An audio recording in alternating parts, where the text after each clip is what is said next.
All right. Oh, and we're live. Hello, everyone. Welcome back to another Rough Reviews and Closet Anime collaboration. I got my cousin Freddie here from Closet Anime. Say hello, Freddie. What's going on? Anything new on your end that you wanted to share with us before we get into the nitty gritty of some of this stuff going on? No, not at all. Okay, not a problem.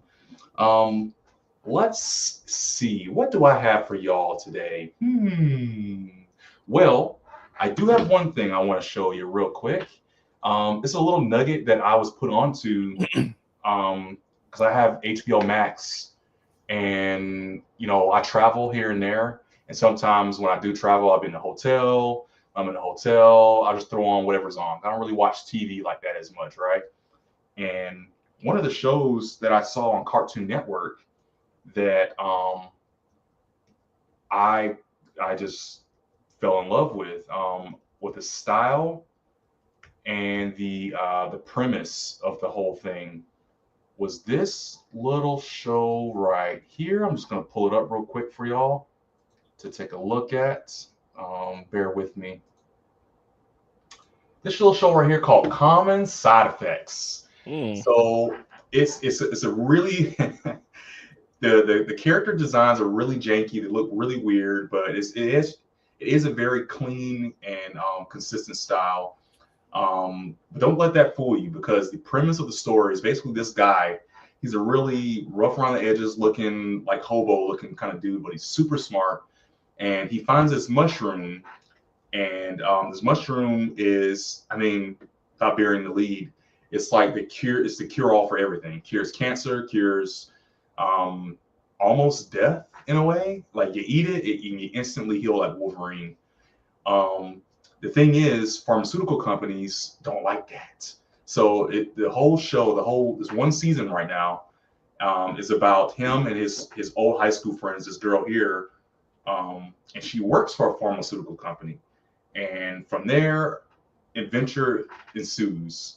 And the whole season is great. Um, they leave a lot of possibilities. There's a lot of things they could do with it, but I highly recommend.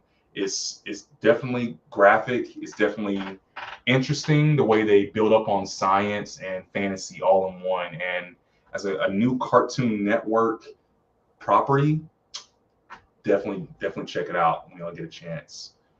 Um, so maybe Freddie, it's not an anime, but hopefully it sparked your interest and maybe you will want to take a look.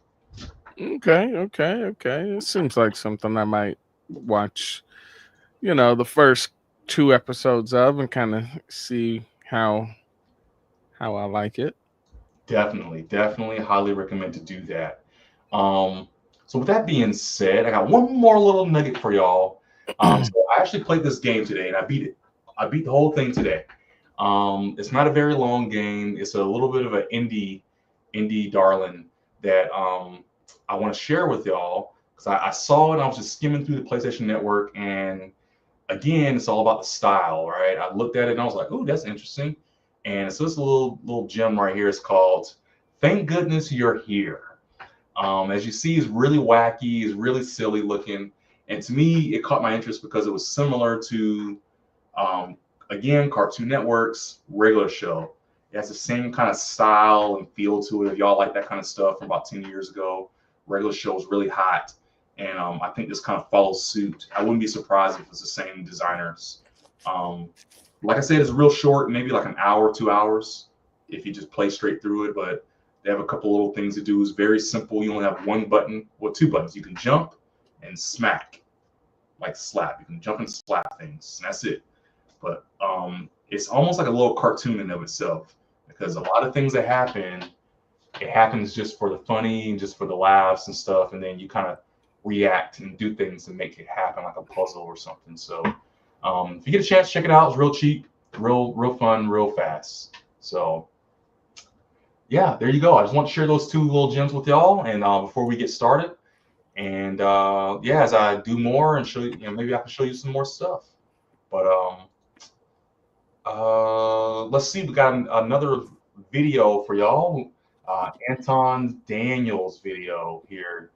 He does live streams every Monday, and we figured, let's check out what they're talking about and get another panel and see what's going on. Ready to jump in? Yeah, let's go. All righty, let's see what they're talking about. Because Q is enjoying life while Anton continues to do what Anton does, and I love streaming. And so I got all of my friends up here. Y'all see them. Some of them are familiar, some not so much familiar, but hopefully you become familiar with them. What's going on, friends and family? How y'all feel tonight? What's going on? Feeling good. What's good? What's good? So regulars here are Y'all ready to kick it? Jess. Y'all ready to jump into the show right into it? Everybody Already. looks new Absolutely. or different. All right, Yeah. bet.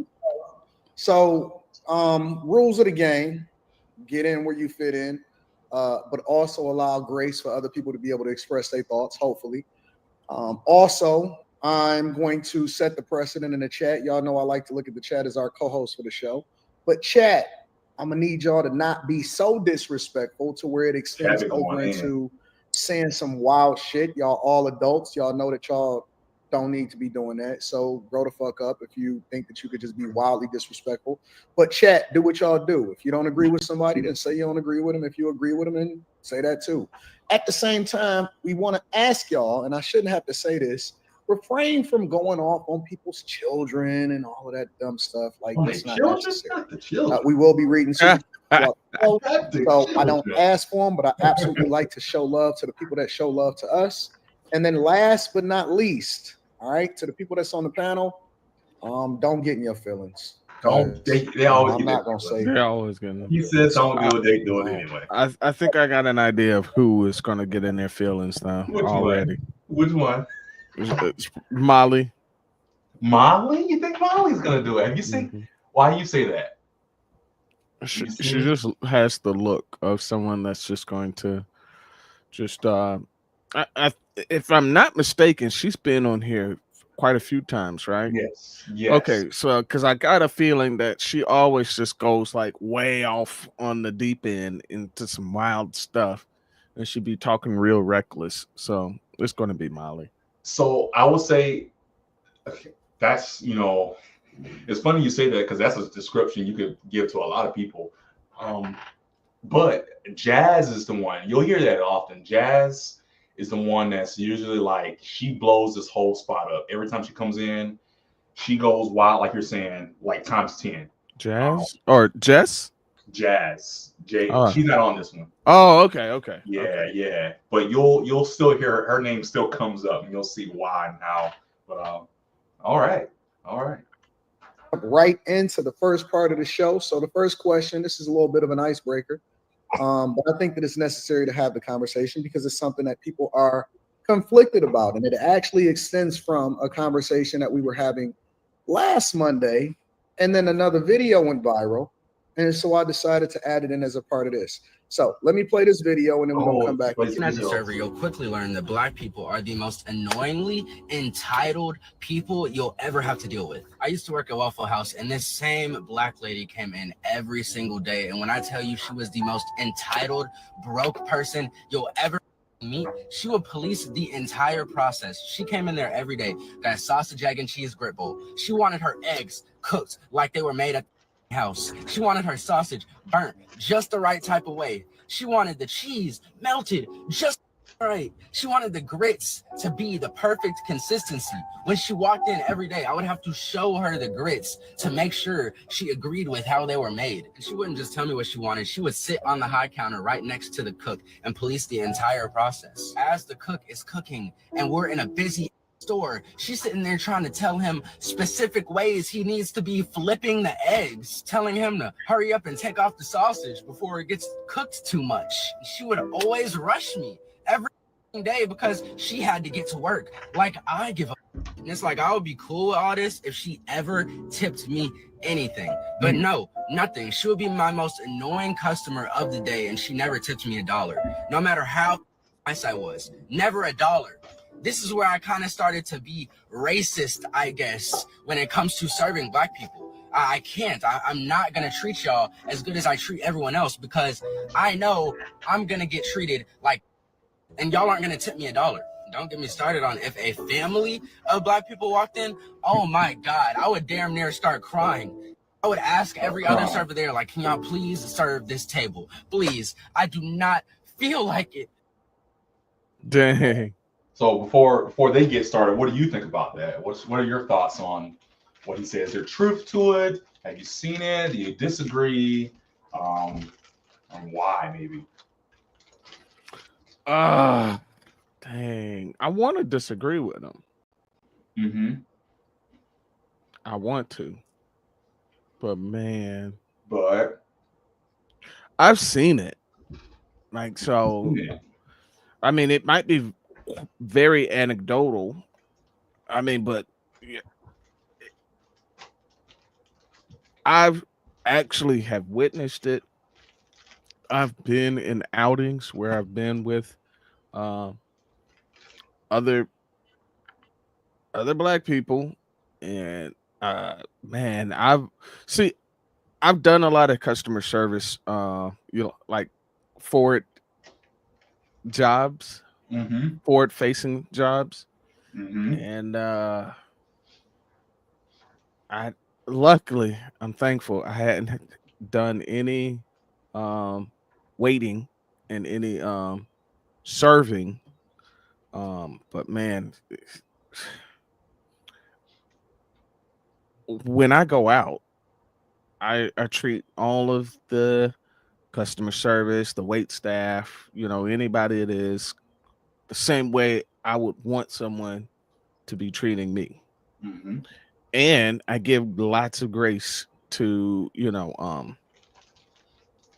people, because I understand, hey, there's times where like the place is packed, the business might be understaffed, you might be shorthanded on people, and I understand. But man, sometimes when I see some of people, the way they treat like the waiters, or the things that they will do, like they will go out of their way to complain about everything that comes out to the table. Yeah. And I'm just like, why do I gotta be with you right now? Like, right. Yeah. Like, look, okay, like, you're gonna talk about the cheese isn't melted all the way. Like, look, just eat the burger. What are we talking about? Or just don't go out and eat anymore. Like, this is just like, it's so embarrassing to me to just like sit there and watch this person like complain about everything that come out, because I'm like, ultimately the only thing you're trying to angle for is either a free meal or to just eat multiple different items at, like at a discount. It's just like, and now I'm sitting here with you, like I'm a part of this, and I'm like, no, I want to be like, no, I'm not a part of this. That's you. Yeah. So, yeah. I've seen it. I'm not sure what to say, because everything you're saying is exactly right. And even more so, I don't know if I can't pimp. In my mind, I'm trying to look back at my experiences working fast food. Fast food, it's not necessarily like a serving thing. Yeah, we bring the food out to you, but we don't like wait on you like a waiter does, like the server does at a restaurant or something. And where tips are expected.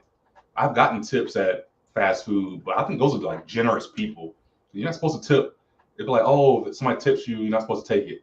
I'm like, they're gonna give me money. I'm gonna take the money. They're giving me money. You know what I'm saying? But yeah, I don't know, because I can't pinpoint it to like black, white, because he used to speak about black people in general. I'm like, black people, white people, I don't know. It's tough.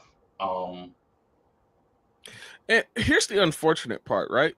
Like, for most of us, really, the only experience we would normally have on a daily reaction and then a life experience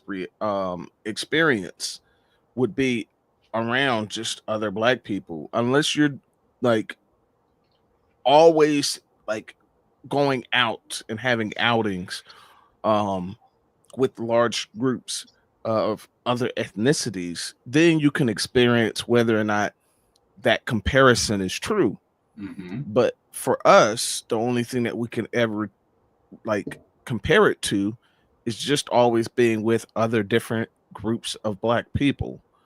um and it's like, I don't have like a white mom or white dad or white brothers and white sisters, so it's like everything in my family and around me, even my wife's side, and so my entire experience is always going to be black, with the exception of if I go out with coworkers. Right. So that one little experience that I might have with going out with eating at establishments, restaurants, and stuff like that with any other ethnicities is a very small, like my sample point is extremely small compared to the rest of my lived experience. So I don't know if that would be a great way to kind of like compare that. Right. The only way to really do that comparison is maybe if you are a wait staff like that guy, and then take the anecdotal experiences of multiple wait staff personnel, and that would be, I guess, kind of the only way to decipher how true that may be. Right. I'll say this too. Now, thinking about my experience going out with coworkers and stuff, I've always seen, or for the most part, I've seen where everybody gets their check, right? And they'll do their thing, they write their tip or whatever they write, but then they always turn it over and set it down or something, or put it on. I've seen it, like it's almost like knowing what I tipped is disrespectful. You shouldn't be looking at my tip. Don't look at my pockets, sir. It's kind of like the honor code. It's like, put it down. You don't know what unless I put cash. Then of course you see the cash. You see some dollar bills. Oh, you left a tip. All right. Or I remember for a while it would be like, all right, I'll get the check, you get the tip. So I don't worry about tipping. I'm just gonna get the check. I'm gonna write zero, and then the other person whatever they put. So now I don't know if because the waiter is gonna come by and get everything, and they were like, "Dang, they left me a $2 tip." It's like, well, I didn't leave you a $2 tip. I wrote the check, but if they left you $2, now I'm the a-hole because I'm with them and they left the tip. So I've seen that before too. But I will say this. Of course, I can only speak and my words or whatever they are to anybody, but I always leave 20%. Always 20%. And sometimes if it's too low, if 20% is like, it's like, oh, it's only like $5, man, let me give them $7 or something like that. Or I'll even it out. I'm like, let's just even it out to the nearest tenth. Like it would have been, even if it's like $12 and it's going to like $79 for a meal for us two or something. Like I'll just put it right at 80. Whatever visually looks right to me. Whatever, it's almost like a mental math. I know I do that. I don't know if anybody else does that. It's something else. Oh, last thing before I start the video back is if I'm feeling good and I'm having a great time, like the waiters is checking up on us, I love when they bring us a drink back out. It's like I might have a tea and I'm drinking it. I don't even say nothing. They just bring a whole nother cup and just set it down. And I'm like, ooh, I like that. I like that. You know what though? So I've had a coworker. He told me what he usually does, and I'm trying to think how I could wrap this into like going to eat. So this is what he uses when he goes to like bars, and he sits down at the bar. He says he usually just tips straight up. Yeah. To start off. Yeah. And so the service is going to be like exceptional. Yeah. Because like they're not guessing whether or not like, man, is this person gonna, tip me, or am I really gonna get anything? And then like with this the video, the clip we were just watching, if the stereotype is that black people tip bad, well, guess what the assumption of some of the wait staff or servers may have, just based on you being black showing up. They're probably going to be like, oh man, like I don't know if I'm really even going to get anything. They're going to kind of, skip around to try to like cater to the possible aspects, the possible people that may tip them better. They're going to skew their attention more so towards other people. But it's like, man, if you tip up front, like bam, you just moved up. So I don't know. I don't know if that's something. I might try it just to see how that plays out. You know what? I haven't yet, but I like the idea. You know what? We're going out to eat tomorrow. We already got it set. We know where we're going, everything. Okay. Yeah. I'm going to do that. Do it now. I have an idea of what we're going to get to. So I kind of have an idea of what we're probably going to tip. So I'm going to do it tomorrow. Try it and let me know how that worked. You might come back and be like, yeah, it was just regular wait experience. Yeah. But I'm interested if you're like, yo, they were so attentive. Like every time I put my cup down, they was refilling it. They were like, every time I looked in their direction, they were coming back to me. Yeah. Like, I'm curious. I'm gonna try it whenever we do get a chance to go out too. But yes, that would be a great experiment. Okay. But that's what he told me. He said, man, like the bartender was always constantly, checking back in on them. That also reminds me of something else. Real quick. I was gonna say I'll do it, but typically I don't really have bad service a lot of times. Okay. Especially, so we're gonna go Longhorn, just for purposes. It's the Longhorn we go to, that's why we always go there. It's always good food, it's always good service. I've only had a bad meal once, and it wasn't the server's fault. In fact, we had a great server that day, and the food came out, and my steak was I asked for medium well, and I think it was medium rare or something, or medium, and I was like, it was too chewy. I couldn't even eat it. We were there for the whole meal. I got a piece of the fat off or whatever, and I got a little piece, and I was eating that, and I was like, I can't even eat anymore. It was like 80% more steak on the plate, and my wife was already done. So he came back. He was like, "What's wrong with the steak?" And I was like, "I couldn't even eat no more, man." He just took it back, and he left, and he came back with a check, and it was voided off. He was like, "I voided the whole steak. You're good to go. Y'all have a good day. I'm sorry. Come back and see us again." You know what I'm saying? I was like, okay, I'm gonna go find something else to eat. But I mean, obviously, y'all couldn't fix me that day. But we had already spent like a good 40 minutes or so there, so I'm not gonna stay for another meal. But yeah, always good service. Okay, yeah. All right. So black people have a reputation of notoriously being bad tippers, and so I'm just gonna leave it blanket on the floor for anybody that wants to jump in. I guess the first question that we have to ask ourselves is, because I don't know if everybody actually believes in this or not, do you guys believe in tipping? Yep. When applicable, yeah. I'm sorry, you said what, Jess? When applicable. What does that mean, when applicable? Yeah, what does that mean? If the service was just completely terrible, like the server didn't come check on us to see if we needed drinks, didn't make sure we had silverware, they just had no care for us in the world, then that could affect whether I tip or not. Or if I do tip, it'll be a very low tip.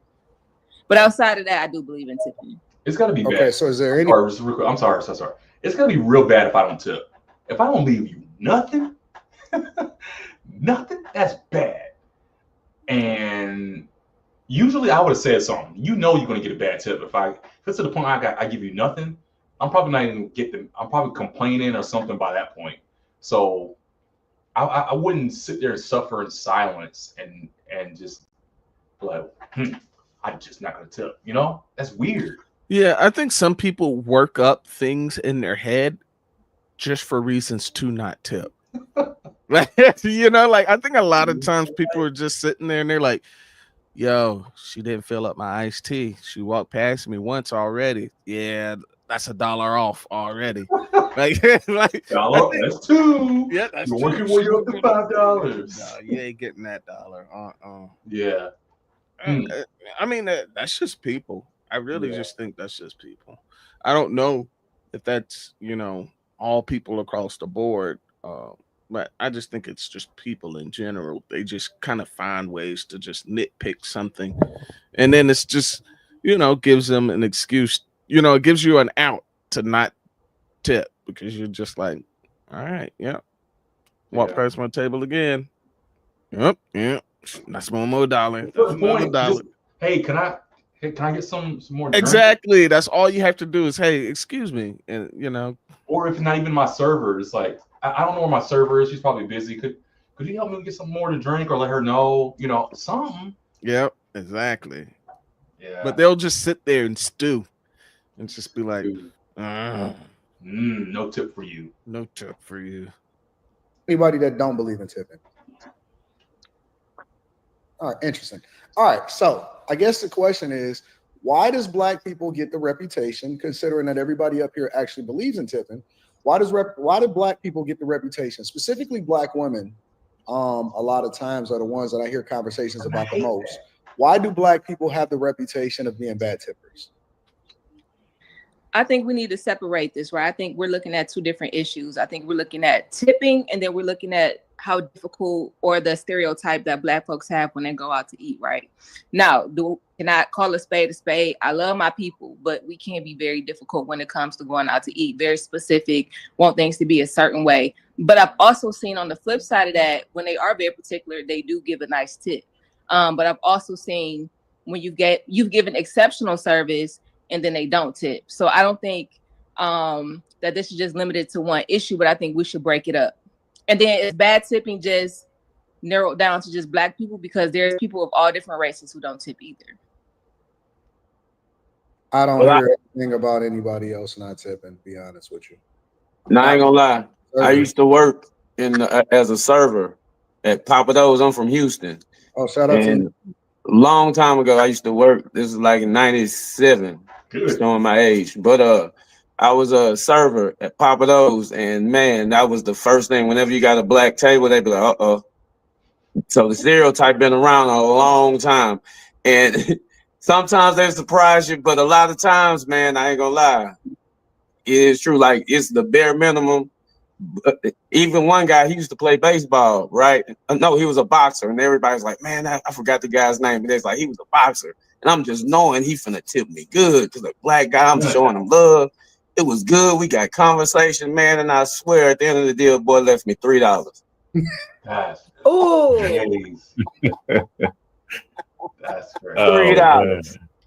Okay, so Tariq, let me ask you a question as a person that's a former server. What would you consider the good tip from him in particular?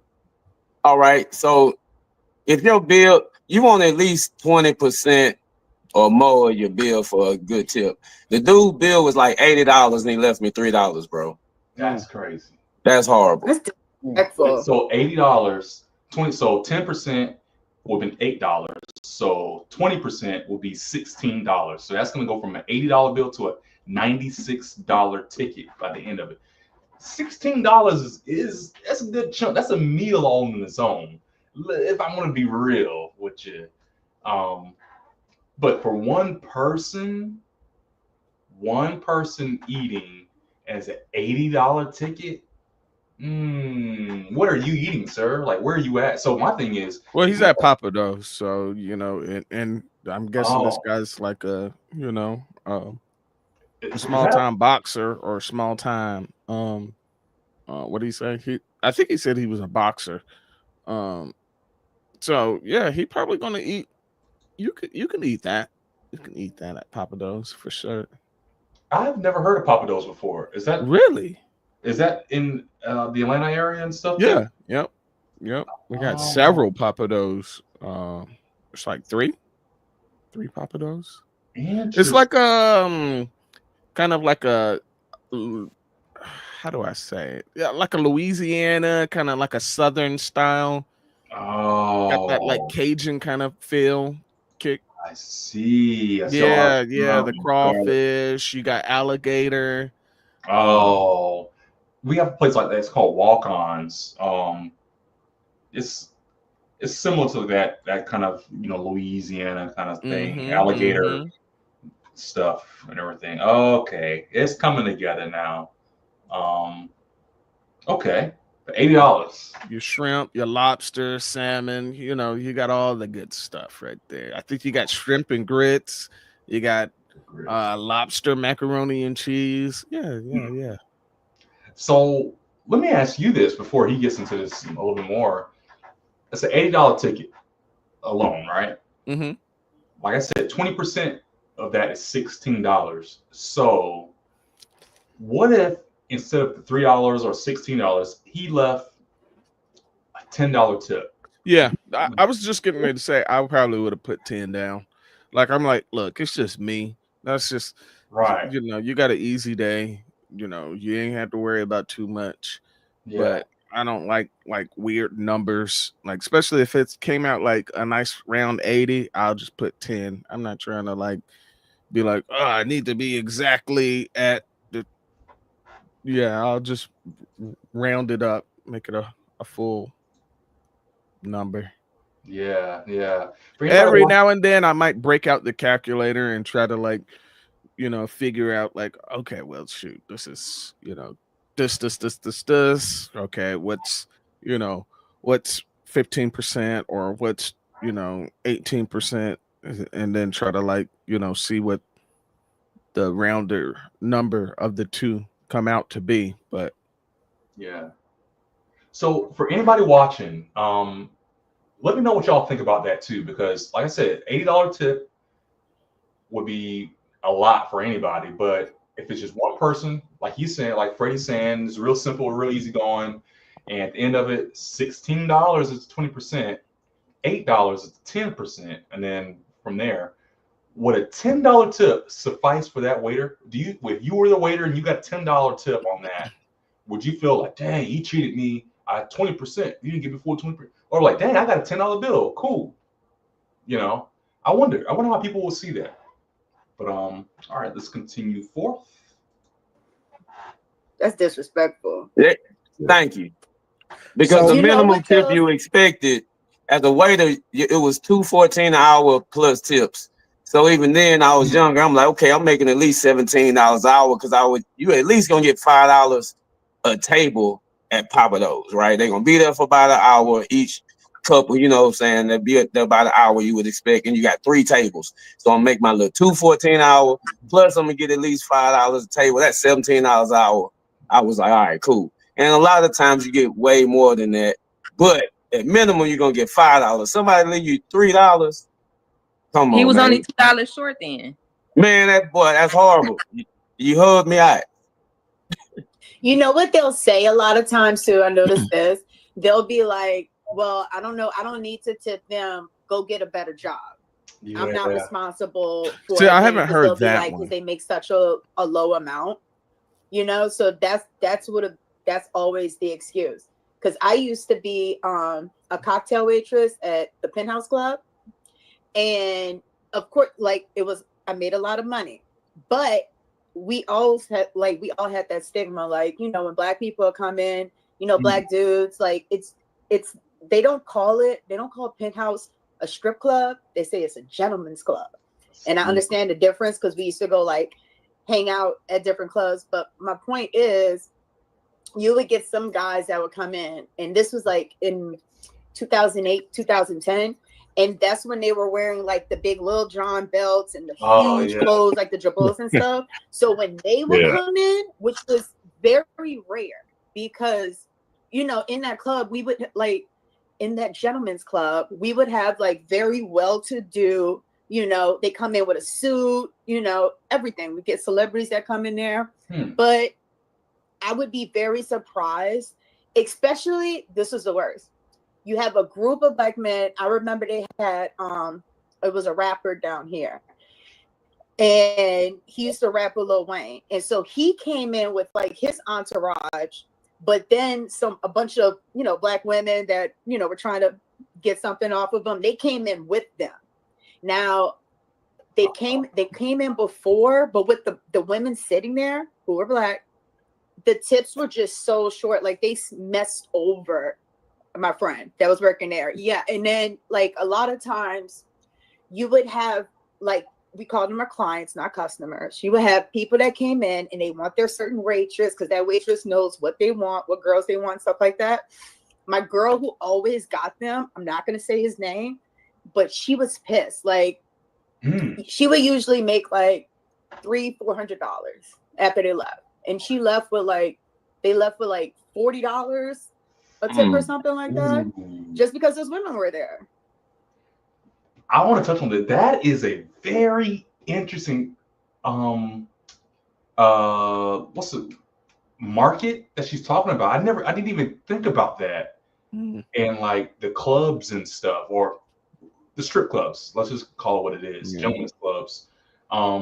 Because they have a whole system of tipping and stuff that they do too. And so with that being said, a celebrity comes in or whatever, they have big pockets, and they throwing the money, all kind of stuff. But then if there's a girl around, why? It seems like everything's kind of stemming around women, or the black women in this case, in that there's almost like a block, like, hey, I'm with the girls or whatever. And it's like, why is there less money being thrown or being given and passed out? Well, because that money got to go to entertaining the one that's there with them. So that's what's happening. Yeah, I don't know why this is even a question. Yeah, you can't keep throwing your money out to the stranger in the kind of like with the hopeful expectation that maybe something might become of it, when you got a sure thing right here sit with you in the booth. But then it's kind of like, if that's the case, then why did you even come with the girl in the first place? Probably just a stunt. I don't understand that mentality. It's the weirdest thing. So you don't come to entertain the girl that's with you. You come to entertain the girl that you come to see. Look, I didn't say it made sense. I didn't say it makes sense. I'm just saying, like, that's the only thing I can think of why they would do it. Yeah, it doesn't. Even in the strip clubs, the women are blocking it too. They're not tipping. That's crazy. Interesting. So, because the woman that he wanted wasn't there. No, because so they usually came in by themselves, right? It would be him, his manager, and two of his like homeboys, I guess. They would usually come in by themselves. You said this is a particular rapper? Yeah, I'm not gonna say his name. No, so, cool. But yeah, so he would always, like, her name was Lauren. She would always make money off them. She was a cute little, like, she was a white chick, but she had like a nice body on her. So like he would be crushing on her and stuff like that, but nothing would happen. But he still always looked out for her. They came in this one particular time, and you could tell like they got these girls off bourbon. Like they just saw them because they were dressed differently than the girls were. They were dressed very rainbow-esque attire, just very cheap. And so they must have just pulled them off the street or whatever. They come in the club with them, and he didn't leave with anything but like, she didn't leave with anything but like $40 off that one table. And like when I was there, the tips were so good. Like if I just went home with like $300, that's a bad night. So like that's you saying that men tip.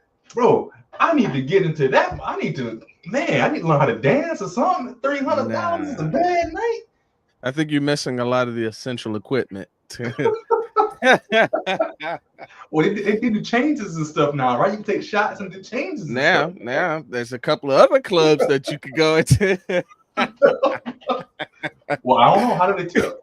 You want to get some good tips. You might get more tips than what you were looking to get. Man, $300 a night is bad. So a good night would be like $1,000 or something. I don't know. I hear a lot of those stories and stuff, and I think like, okay, how often does that happen? One, two, what is it going to cost you to get those nights consistently? And three, um, what are the cons to that? Yeah. It's a lot of stuff that people are missing in that whole equation. Yeah. And I think sometimes I wish when I hear stuff like that, people just tell like the full story on that. Like, Yeah. hey, okay, yeah, I did make a couple of $800 days, but hey, let me tell you, it came with 3 stalkers. It came with, a guy trying to grab me up. It came with the manager, wanting me to do a little something on the side. Like, yeah, like I think some people just get fixated on the dollar sign and forget what all comes with it. Yeah. Okay. I would say this: the men would usually. I don't want to hold it up, but since you said it, it is kind of for real, man. When you had a table, especially when it's like women and their kids with no dude, man, you ain't finna get no tip, bro. That tip gonna be small change, bro. If it's okay. You already know it. They coming in. It's like, we be right in the back. Oh, that's your table. There you go. Yeah, like because they do have certain like, hey, Ashley has these tables over on the left, Brian has the right, and Charlie has the middle 2 tables. So your waiter is always working these tables. They just switch people in and out. So yeah, if you get the mom with the 2 kids, then you're out of luck. You ain't getting no tip then, huh? Yeah, because all of her funds got to go towards taking care of her 2 kids. And so she's probably, taking them out to eat. She ain't got time to be trying to help subsidize your income. That's another thing. A lot of people see it as I shouldn't have to subsidize your employer's pay. Yeah. And I think that's just kind of the nature of the beast of what it is here in the States. But I know in other places, like it's almost seen as like I want to say like a sign of disrespect. Like to actually tip. Like they're like, hey, no, don't give me money. Like I'm not out here panhandling for change. That's interesting. Man, But these are yeah, I mean, because right, like he just said in what 2017 he was making $214 an hour, and it's just like, well, you wouldn't need to live on tips if the establishment was actually paying a server, let's just say, what, $10 an hour. Then it wouldn't be such a bad thing for him to have gotten, a $5 tip. Yeah, that's true. I mean, because you could get let's use their example they said earlier, an $80 bill, and then come out to almost having to spend $90 to $92 on just tipping. Yeah. Yeah. It's a lot. Especially think about how often you go out. Again, the tip. I don't go out often. The tip would be as much as a meal on the menu in the first place. Might as well just buy another meal. Like that's your tip. I bought another meal. And then there's places. Have you gone to Waffle House? Not in a long time. Not a year or so. Places like that, like there's establishments and things like of that nature. Like when I'm just like, you know what, I would just like to skip all of the, coming back and forth and bringing me my drinks, checking to see if I'm okay. Nah, just get the food to go. And then I don't have to worry about all of that, the figuring out the tip amount and like because I'm not trying to sit in for the ambiance and the experience of the establishment. Really, the only thing I just want is just the food. And so that happened to be like one of the best things for me is I could just order my Waffle House, take it out, and be in and out. I will say, for Mother's Day, we took our mothers out to this new restaurant, restaurant, a Korean barbecue, and it was awesome. It was great, a lot of food and everything. I went to go pay, and I was like, oh, I think I was asking about the tips. Like, is the tip already in here? Because I know it's a party before and everything. Mm-hmm. He said we already took the tip off. Like, we just automatically put the tip on every bill. Doesn't matter your size, your party size, or anything. Automatic tip, so you don't have to worry about it. Ah, okay. I was like, I kind of like that. My first initial thoughts is I like that because I don't have to worry about it. My second thoughts is, okay, so what if they're bad? What if they're bad, right? Mm-hmm. That's another one. My thing was, well, you're automatically calculating a tip amount. So what's the amount that you're charging? Is it $10, 10%? Like, I don't know how much you're taking out. Like, it's because the bill, it's like a buffet kind of thing. So you put the price on here, the bill. They have a waste charge. It's like if you waste too much food, because it's easy to go up and get a bunch of food and cook it in a Korean barbecue. But then if you don't eat it because your eyes are too big, and that can happen, and it's like, oh, I gotta cook all this food I don't want. I'm gonna throw it away. They charge you $15 automatically. Wow. Okay. Yeah. It's a great place. So to charge $15 is a deterrent in that don't waste our food. It's a lot of raw food and stuff. So I was just sitting there thinking like, well, isn't that a little dishonest in the pricing? Because usually if there's a party of 6 or more, 5 or more, or something like that, they have a sign up say, hey, parties of 6 or more, we charge tip automatically. But if it's any and everybody, if it's not posted somewhere, I feel a little jaded. I feel a little like you took money from me a little bit. I didn't know the price was going to be this, Yo, Tina said Waffle House asked for a tip to go too. I'm like, what? Since when? Whoa, now, really? Now, if when you go to pay and that little blurb pops up on the screen like, hey, would you like to leave a tip? Yeah, that's going to be a no. Like, you didn't do absolutely nothing. Like, yeah, so no, it's a no. Like, I mean, they ask for tips like almost everywhere now. And I'm just like, yo, this is wild. Now that has gotten out of hand, in my opinion. Like, there should be no reason why when you go to ring out, I don't know if this is the case or not, but I'm just using it as an example. If I go and get some shoes from Foot Locker or something, I shouldn't go to the little kiosk, or I shouldn't go to the register to go to ring out, and it says, hey, would you like to leave a tip, 10, 20, 18%, whatever it might be. Now I don't know if that's the case, but I'm saying I've seen it in other instances where it's just like they're providing normal, like just a regular daily operation. Like there is nothing above and beyond. Why am I tipping to buy shoes? This is wild. Tipping to buy shoes. That's a new one. It's gratuity included. Oh, okay. All right.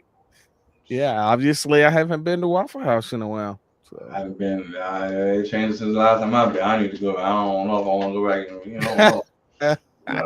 But I've always liked Waffle House. Growing up, you always go late night and stuff like that. So I've gone there early in the morning. Like I got up real early, couldn't sleep or something. I went. Well, I want a waffle. I just went to Waffle House, and they got a little lady in there. They accommodate. You know what I'm saying? So I don't know. All right. For real though, like when I'm not gonna lie, they have some black guys. I would say majority of black guys tip. So me, okay, I was about to say, I said, it's the women. Yeah. It's the women. Go ahead, yeah, Robert. most definitely. Yeah, most definitely. Like, I think, us men, we gonna tip, you know what I mean? Y'all gonna Off the tip. women. But on that video, I had to step on something. Like, how can bruh say something? He said he be racist and you already black too, bro. So that didn't make sense on that I video. think he's Hispanic. He's black. I I thought think he he was was just mixed. Hispanic. Yeah, Okay. because Does he it would have make any said less that. valid, though? He don't look like he's What you say? I entirely. mean, no, black. because he be prejudiced. It doesn't make, but still, like me and Tip, I can speak. I know, bro, you went through your situation, bro. You know what I'm saying, in Houston, or maybe because you was a male, maybe he just want to pay and all that. But normally, me, if it's a woman, he gonna It's tip. a He want to woman. make sure Yeah. she look good for the next time it coming out. Yeah. No, you right on that. But dude was one deep, $80. I'm like, oh, it's gonna go down.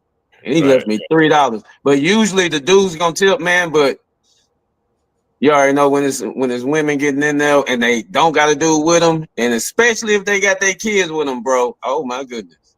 And the kids be bad as hell. I got a question. Does Hold on. anybody Before you ask the question, do the women on the panel, when y'all go into a restaurant or something like that with other women, because I know that y'all expect, I'm assuming that the majority of y'all expect. Hold on. Wait. I will tell you this. My wife has gone out several times with some of her coworkers. Okay. Horrible experiences. Oh, they're always trying to get. I ain't gonna make sure you don't, say the wife or anything like. Okay. All right. Oh no. Okay. All right. But, yeah, I'm not gonna set her up. But yeah. That is some of the experience. Like they're always, trying to send food back. They're always, bad mouthing the server. And I'm like, what is up with this? Like, and then if they get a guy server, they're either thumbing their nose up at him, like go, like he's like a peasant to them. And so like That's crazy. Yeah, and I'm like, how is this? Like, yeah, it makes me look at them kind of a little different. Like knowing some of that, like when her stories, and I'm like, nah, y'all kind of strange. Unless I'll say this. I don't mind saying it because she's gotten better at it. No, you know what? No, I'm already in it now. My mom. Mom, I love you. My mom, we used to have to get her. It'd be different stuff. It wasn't a tip problem. I think she always left a good tip, as far as I remember. But she did have a little problem with, like, I wouldn't say complaining, but it's just like we have to tell her, like, Mom, relax. In fact, I remember this one time. It must have been like 3 or 4 years ago or something. We were at Red Lobster in Columbia, and I think it was me. Yeah, I don't know if it was just me or if it was me and my brothers or something. But we got in there, and as soon as we sat down, the first thing I was like, Mom, don't do anything. Before they even came up, was like, please don't embarrass me this time. She's like, okay, I don't say anything. I don't do anything, whatever. And sure enough, the waitress came around or whatever, and they left. And she's like, see, I didn't do nothing. I was just like, okay. It got to that point. We had to pregame her before we went into the restaurant. Yo, that's so funny. Like, you were terrorizing these women. That is so funny. We've done the same thing for my mom. Hold on. You're muted or something. I can't hear you. Oh, am I? Is it muted still? I can mute you or something. Can I do that? I don't know. Nope, your mic is on, but I can't hear you. Oh, okay. That's weird. Can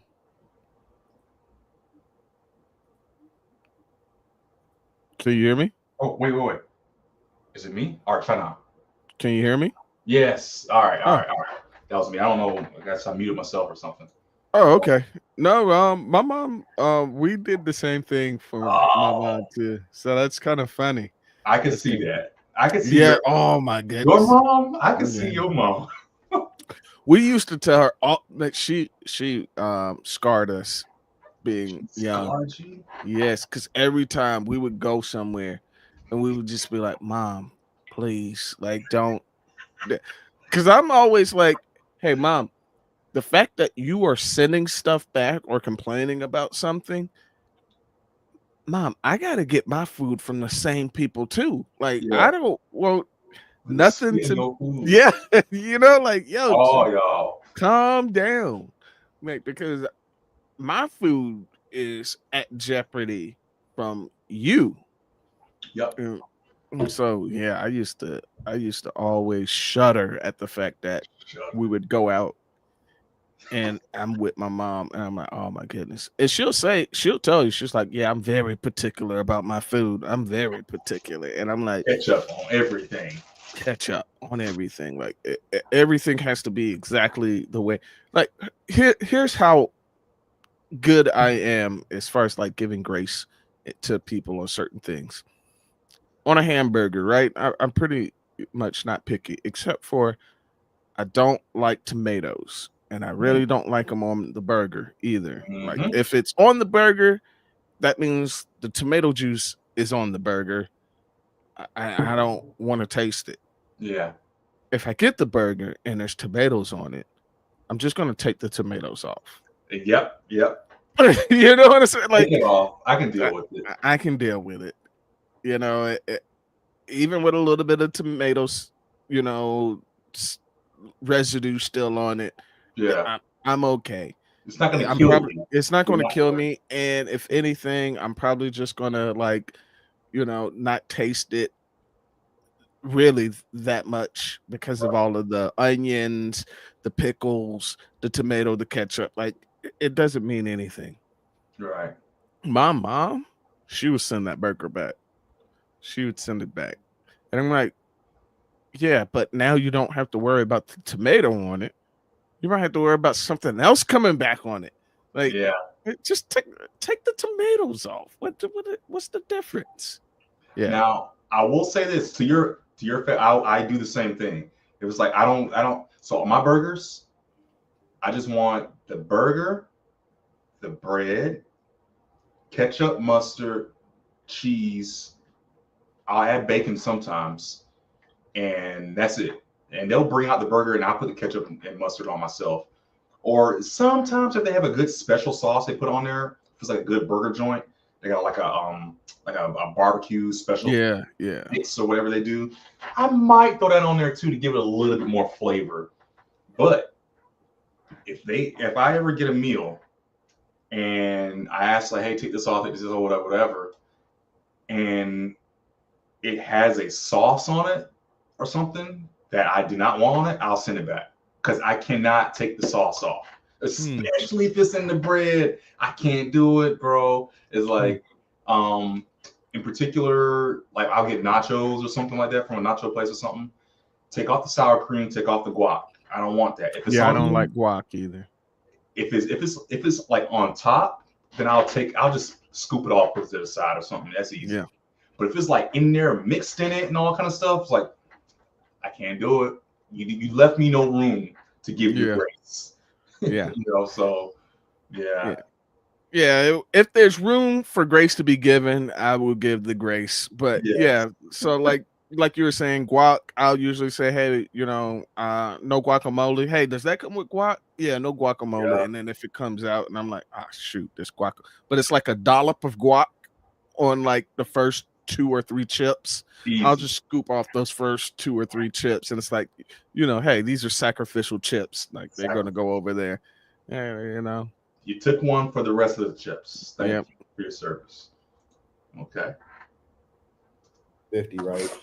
When y'all go into a restaurant, do y'all feel pressure? You know what I'm saying? Do you feel like you're stereotyped as unservable because people probably don't want to go to y'all table? No, I don't. I don't feel that.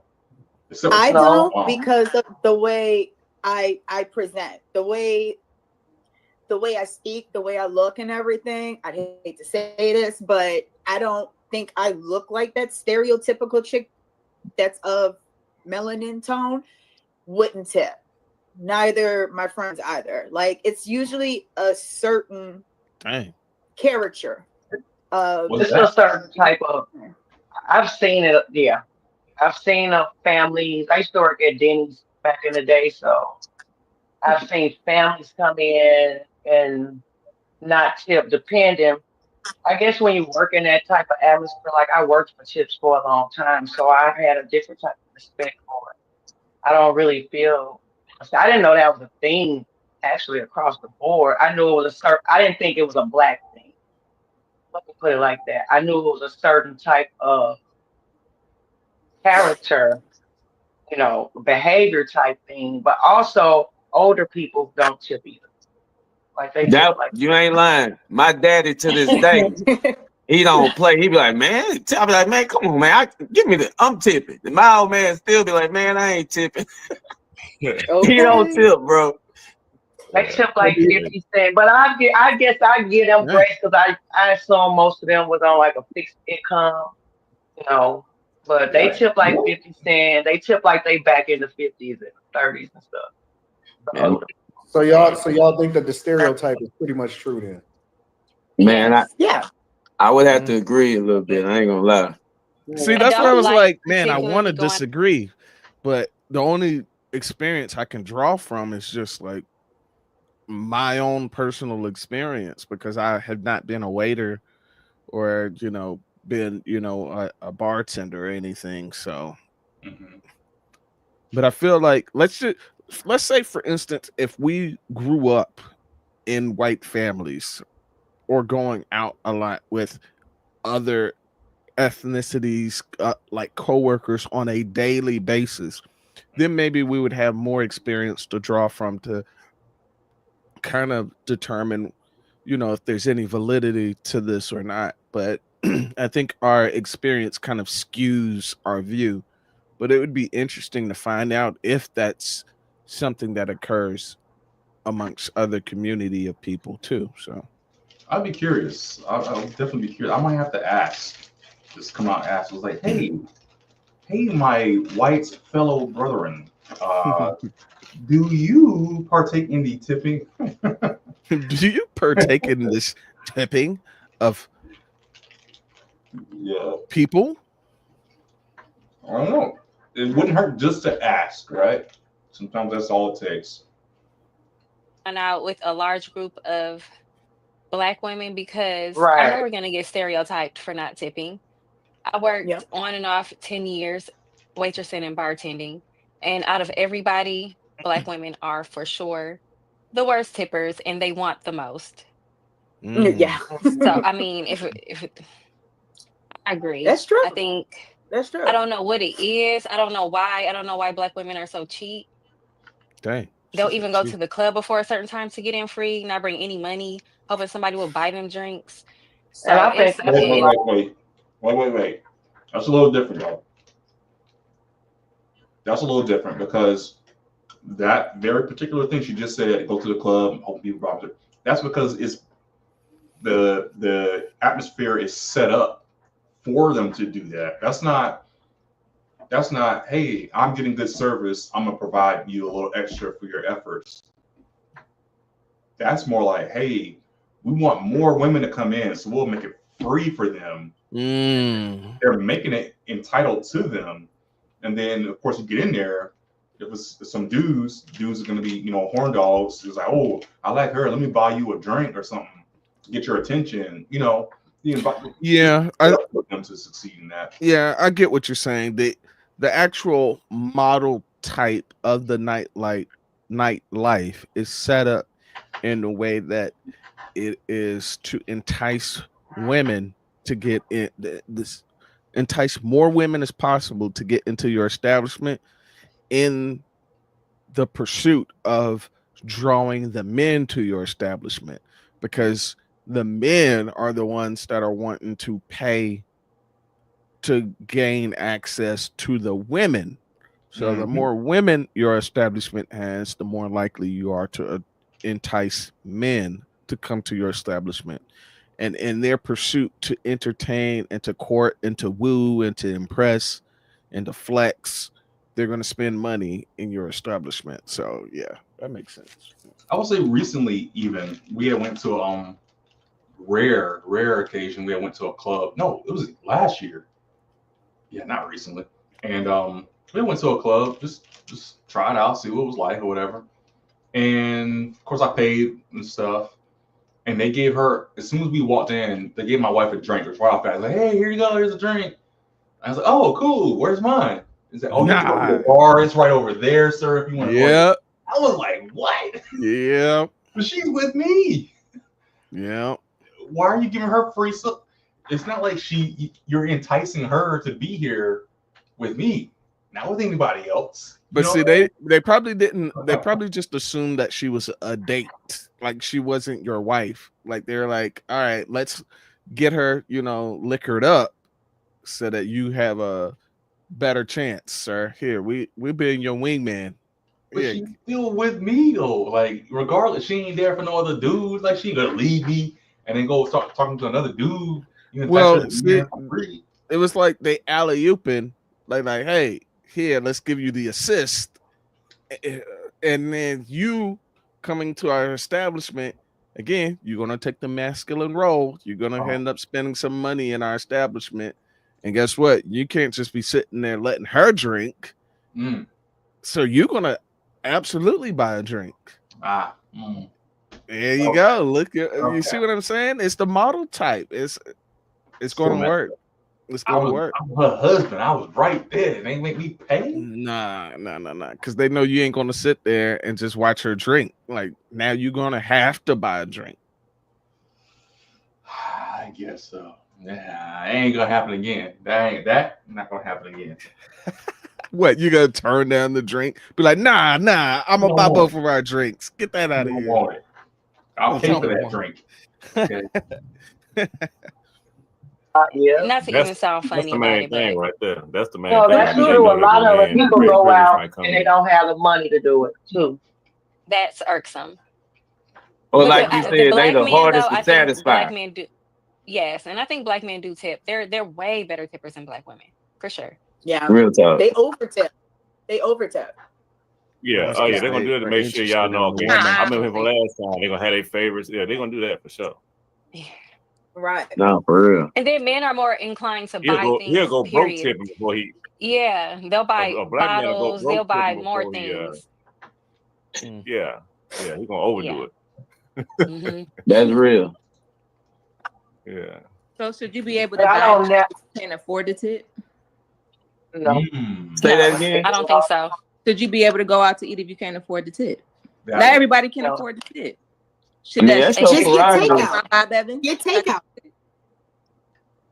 Just get takeout. I think that's so. I ain't gonna lie. I'm kind of torn on that because if I wanted something and I just got enough, like if I was doing that, man, look here, take it to go. If I wanted to try that out and my budget wasn't like talking about, shit, you might be out of there, little waitress.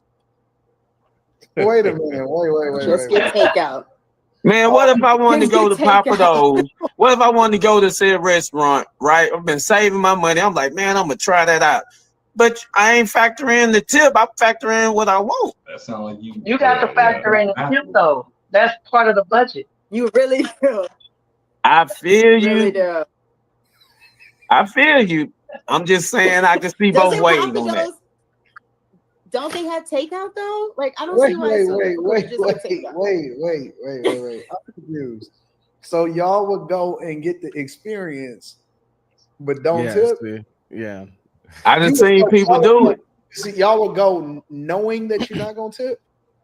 Man, I know plenty of people go knowing that. I mean, knowing damn well they ain't finna tip. We talking about that does not make it right. Nah, I ain't gonna do it because see, I used to be a waiter, so I know that's how they make their money. Ain't no way I would do it. I'm just saying, being objective, I could understand how people would be like, look here, I'm going to pay for the service because unless it's gratuity, you're not just obligated to tip. Certain times, all they want is their money. The restaurant want their money. Now, if you got a whole party of people, they factor it in anyway, but it's optional. And let's be real now. That gratuity be kind of hitting a little bit now. There they do. They tell you up now. The meal was 110. Gratuity made it 150. But it's because of the people that won't tip. Exactly. Nah, that's right. Hold on. If the bill is 110, ain't no way in the world they're gonna make it 150 with the gratuity. Man, break top. That's not possible. Man, the gratuity. No, listen. The one thing I was taking in school was math. I didn't seen it. It's not gonna go to 150 if it's yes, it can. It can. Yes, it can. It's usually 20% gratuity. If they do 18% gratuity on 110, that's not 150. Nah, it's not. But then they tack on other what kind of math they taught y'all? That's not 150. Nah, I didn't see that thing jump up there real quick. I said, all right. It jump up, but the most they usually do on gratuity is 20%. Well, here's the question then. Here's the question. Yeah. Why are y'all buying $110 worth of food? I'm just for two people. What I'm talking about? Where at though? Didn't that Neither one of y'all got to tip money?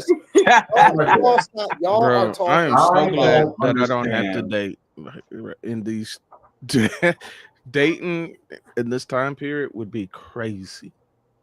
So me and my wife, like we go out every weekend. I make sure like we always go out every weekend somewhere to a restaurant or something like that or whatever. And you're real nice. You real nice. We don't have kids. Everybody, we don't have kids, nothing like that, and all that kind of stuff. So right. But and I pay, right? And I don't see our bill go over. That's that patriarchy. $75 or something. $70. Okay. That makes sense though. That makes sense. And that's with the now appetizers and like if we get an appetizer, it's one or something. But yeah, we ain't. I don't $110 in the tip, $150. Where are you eating? I'm trying to tell you, man. You got to get. Look, you go downtown Atlanta and try to eat on a $50 budget like that, and tip and pay what, 55 plus your drinks or whatever. Yeah, you ain't getting no meal.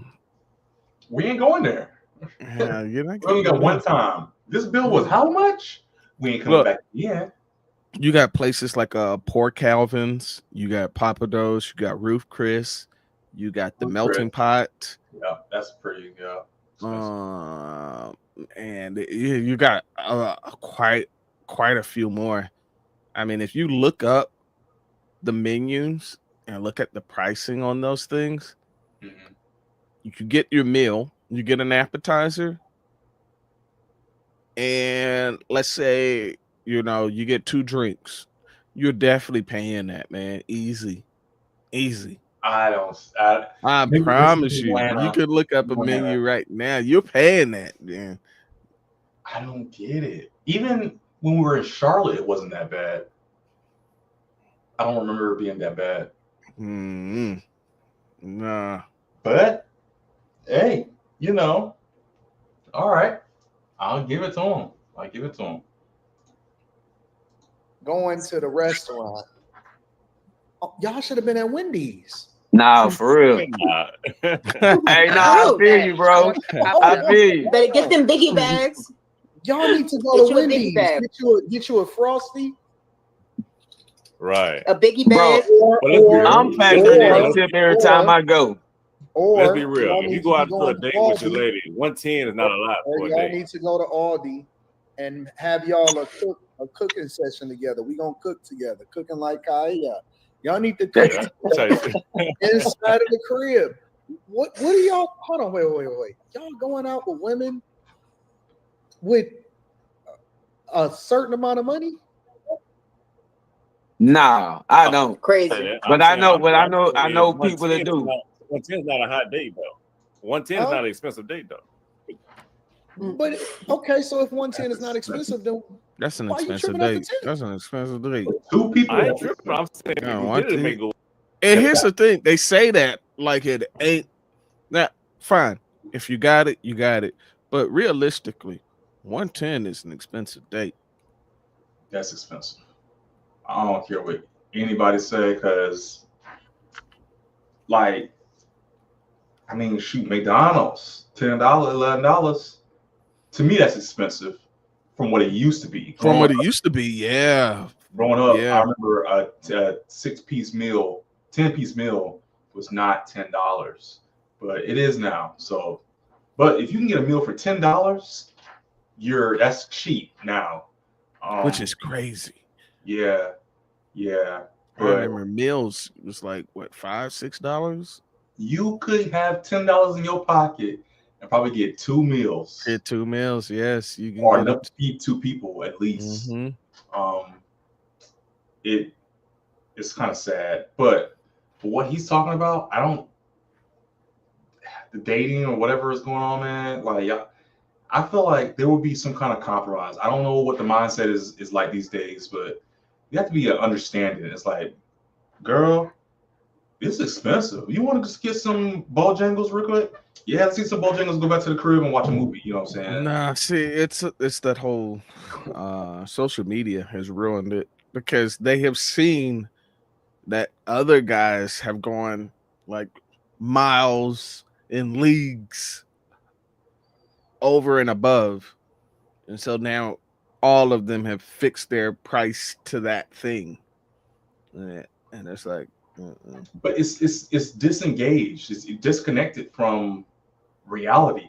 If that person is that I'm gonna say a girl, because man, speaking about a girl, if I was a guy dating and I talked to a girl and you're saying she was that disillusioned with social media that she requires that, she ain't the one, bro. No, she's not. I agree with you. I concur. Right.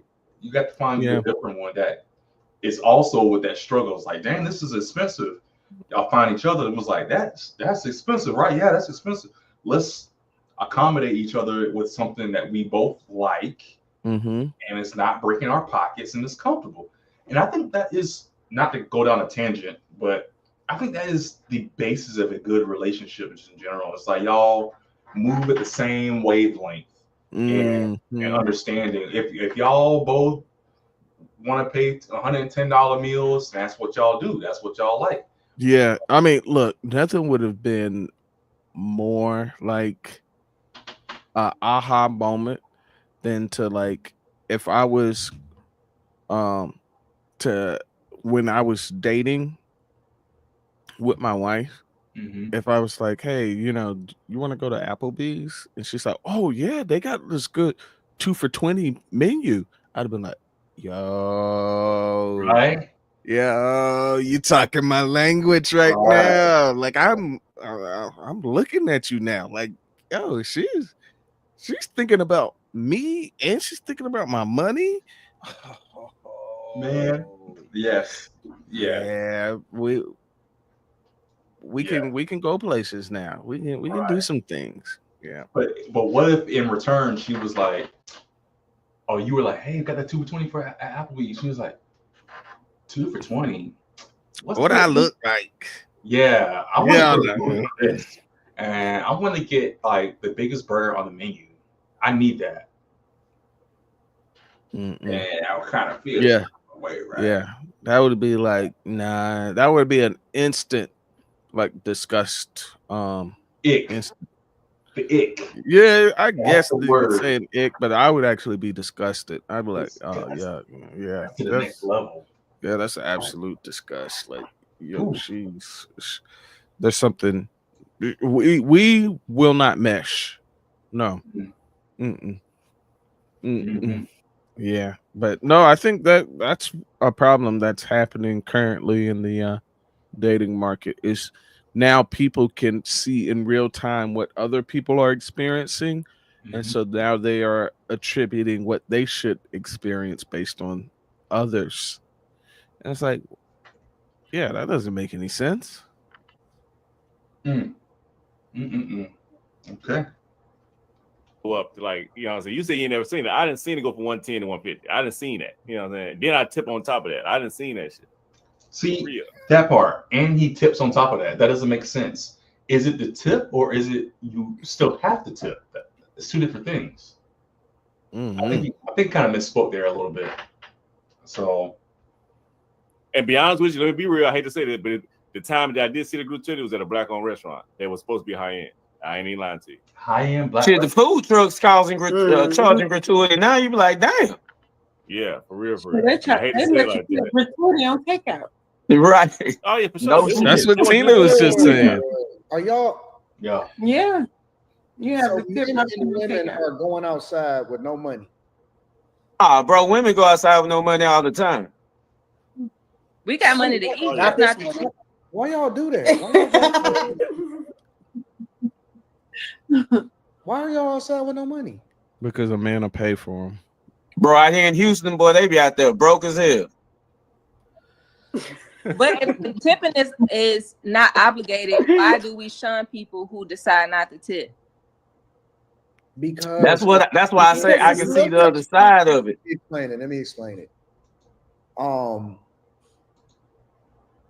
It's not always necessary for you to dress up to go to a high-end restaurant, but it's like an unspoken thing, right?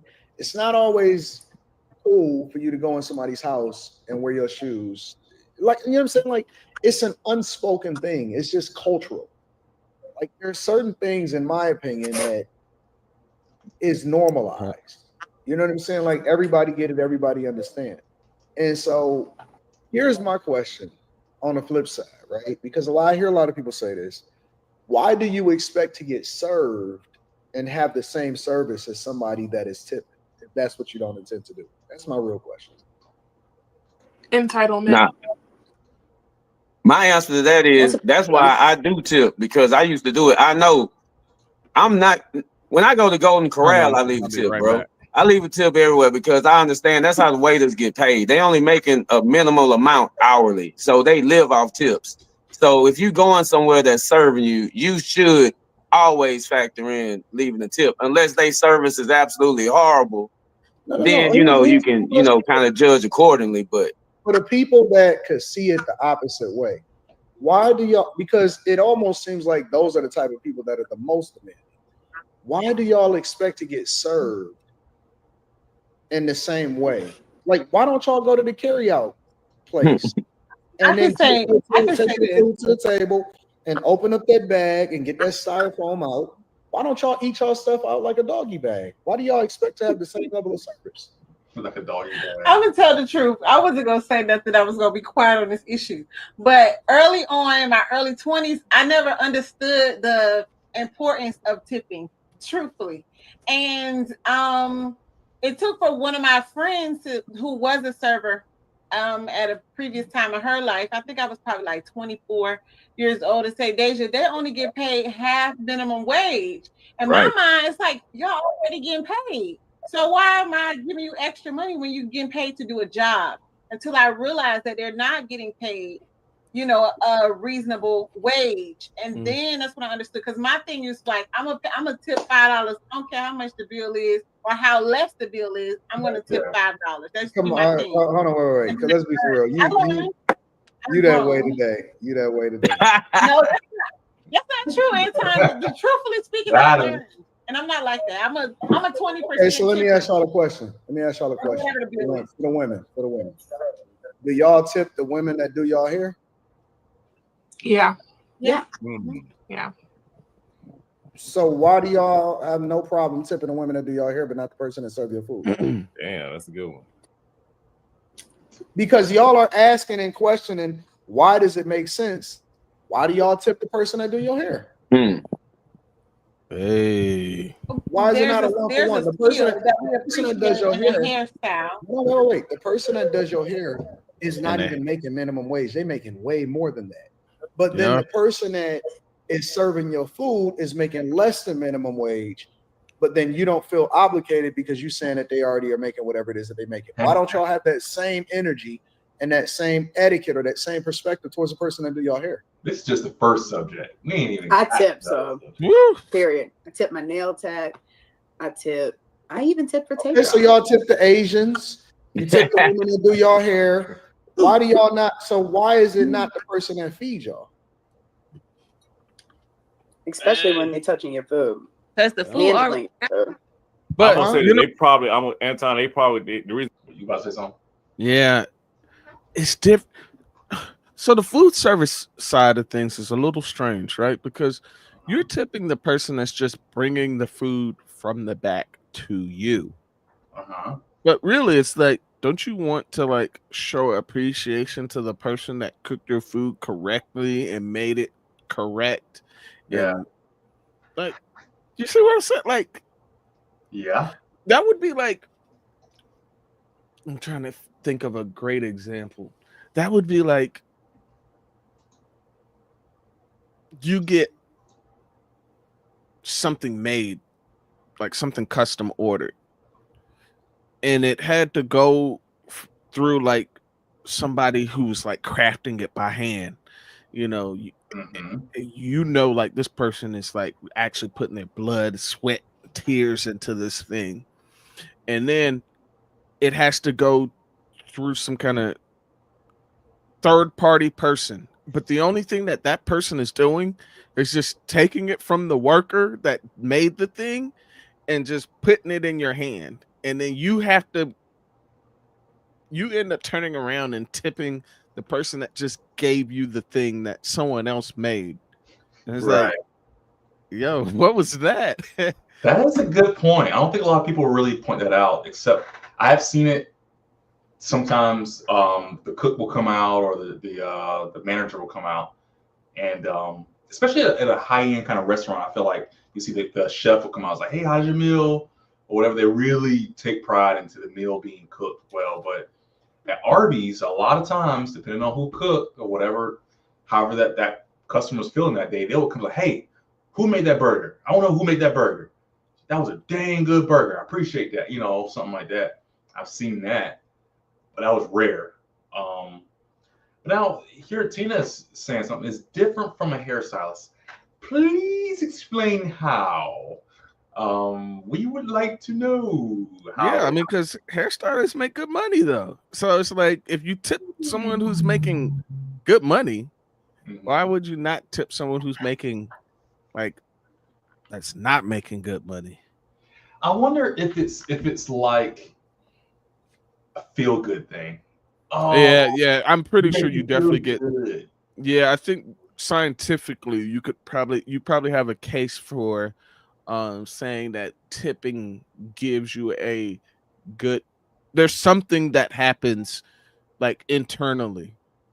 Like, I bet you there's some type of chemical that's being released when you tip that gives you a just good, warm, fuzzy feel. Yeah. No, not the tipping that feels good, but you serving me made me feel good, so I'm gonna tip you. You know, about that one. It's a feel good. It's a social dopamine rush. You have made me feel like a friend, a family member, so and so and so and so, and therefore I will tip you extra customer service. So, I mean, you know, what would a server at a restaurant have to do to get that good tip? If the hairstylist just has to, I mean, it's their job. All they're doing is doing your hair. I mean, is it the talking to them? Yeah, Tina said the good conversation. Good conversation. Okay. So, but that's my thing. Just like a good massage. Okay. A little different because massage is like, if they do good at the massage, you know, they give them a little tip. But with the waiter though, I have to challenge that one a little bit as far as good conversation, because I don't want my waiter sitting there talking to me while I'm trying to eat. Like, you leave me alone. Like that one guy from Tina, you know, from he's really good from Longhorn. He's great. But sometimes I don't want to talk to him, and I come back into the restaurant and I see him. I kind of avoid him because I don't want to talk to him. Like, maybe I'm just a jerk, but it's cool. It's fun. Sometimes it's a little jokey joke, but then, all right, you said your joke, leave. Yeah, I don't be wanting to talk to people really. Really? Thank you. Yeah. Thank you. In most places, like, there's very few places that are just like, okay, Yeah, no. Like, if I'm at a grocery store, I hate when like the cash register, like the cashier, or the people in the line be wanting to hold conversations with me, and I'm like, yo, just let me get my groceries and get out. Like, I'm not trying to build no good rapport with you, or like, they're wanting to complain to you about the thing that y'all are both doing. Waiting in the line, and it's like, yo, don't talk to me right now. Like, you can clear. Another one some people will do, it's like they need a friend. They trauma dump. It's like, don't trauma. Like, I don't know you. You're talking about, oh yeah, I'm here today. My dog died, and I just really, my job is not going so well. So I'm just here talking to people and stuff. I was like, okay, leave me alone. I mean, I'm talking about regular people now, but sometimes servers can do that. It's like you get their whole life story. It's like, oh man. Yeah, I think I have this look of like openness to people, and they, and so they just come to me and say like wild stuff about like real life, and I'm like, and my wife has the same kind of experience where people unsolicited will tell her very personal things about their family or their life, and I'm just like, I don't understand what makes people do that, but did you ask for it? Never asked for it. It's just super weird. Like, I don't want to know what's going on at your house, and like, it's so strange. I've had, especially old people. It's always old people because they need someone to talk to. They need someone to talk to. Yeah, old people who will tell me stuff about their children, about their dog, their cat. I don't care about your dog. I don't care about your vacation. And I don't care that little Billy graduated middle school. That's not a graduation. He just went to the next grade. I'm sorry. I'm sorry, little Billy, to bust your bubble. I'm just like, look, I'm just trying to get my groceries and get out. I don't care. Man, you see this line? Why they always have just one register open? Oh man, I'm like, you gotta talk to the manager about that. Like, I don't know. Like, I will say that server, I know his house had burned up because a lawnmower. It's always the lawnmower, Tina. It's always the lawnmower. He had a lawnmower, and he knows our faces now. So we go in there. The steaks are so good. The steaks are so good, Freddie. I can't resist going there. But we get there. He's not even our server. We got a whole nother server that's taking care of us. He'll come up. It's like, I got a new lawnmower. I'm like, okay.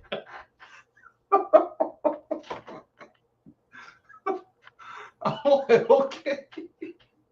No, I think there's been times where I have avoided a place because someone had just been too personal towards me.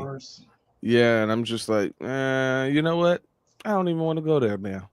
Like, and so I will dodge the place for a while until I feel like I've fallen off the radar of comfortability to them.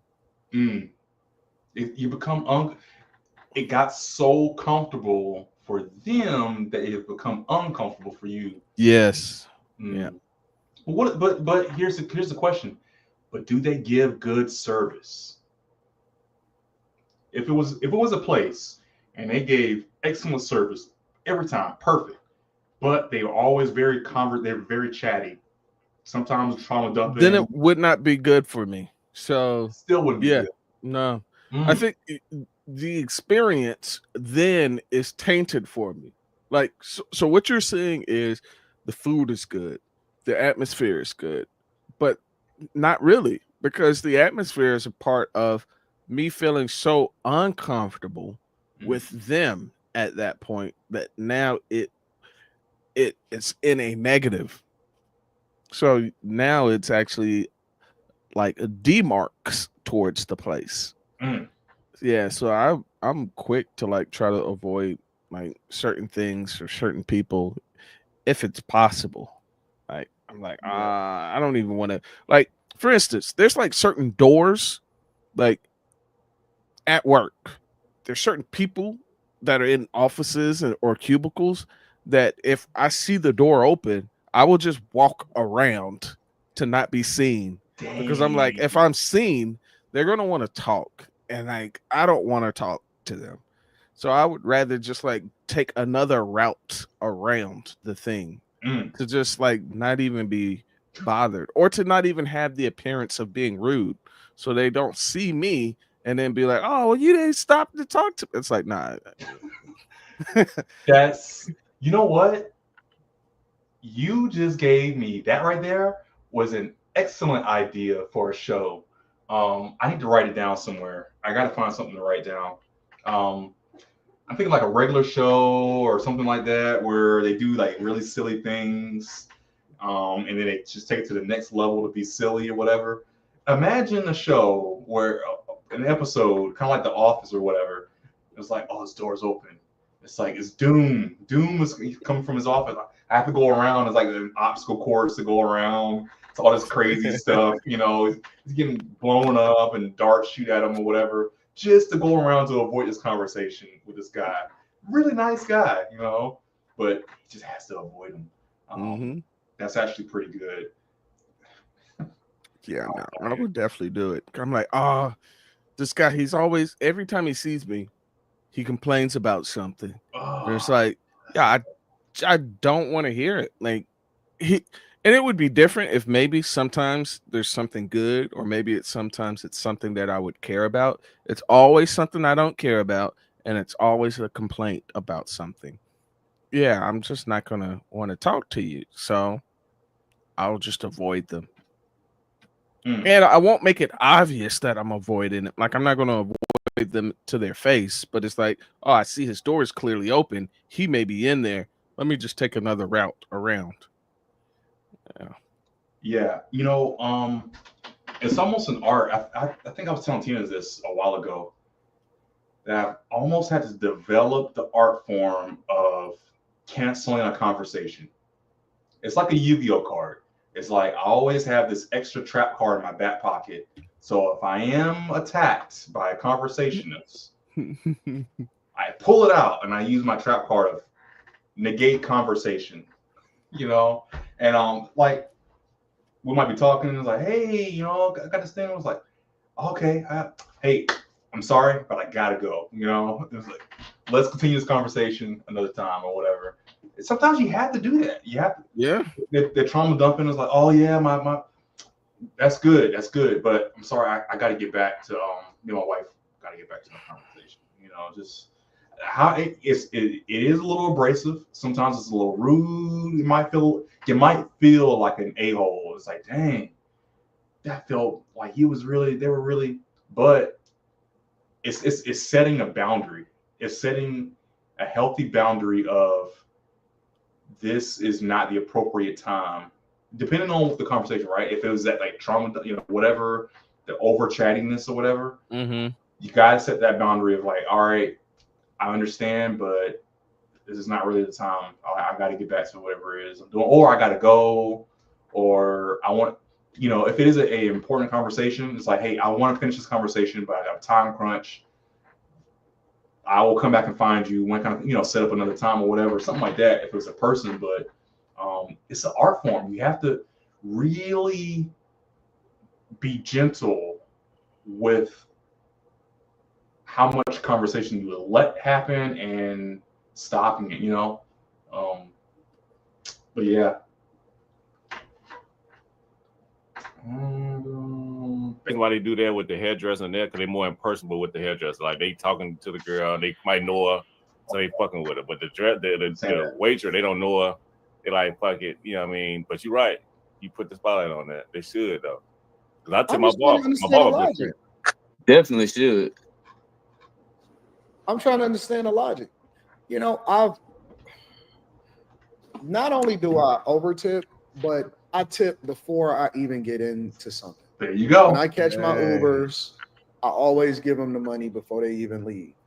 When I go to certain places, I'm always giving them money before they even walk in the door. And it's like, on one hand, I do it because I want people to know I appreciate them before they even take me, because they tend to treat you even better and they go out of their way you know what I'm saying, to really truly take care of you. But then on the flip side of that, I also, if I'm being honest, feel a level of I almost feel like I have to overcompensate for what no people that came before me did that look like me. Bro, I do feel that way a lot. I ain't gonna lie. I be like, man, I'm finna tip because I know the stereotype on us as black people. They're like, oh, these niggas ain't tipping. Got you. You know what I'm saying? So I only think about that when the service is bad. I'm like, I'm gonna go ahead and tip because they already expected me not to. Yeah, no, but if your service bad, I'm already gonna give them that money that I'm gonna give them, but I give it to them ahead of time in order to break the stereotype. Yeah, I'm with that. Sure. I agree with that too. I agree. Good. No, I don't get mine ahead of time. I ain't gonna lie on that. No, I but I'm gonna always give give it ahead to of them. time. Because I can always already, like, I've talked to Uber drivers and stuff like that, and they, you know, if I give it to them ahead of time, and they'd be like, "Oh man, this has never happened before," or whatever, and I give them a decent amount of money.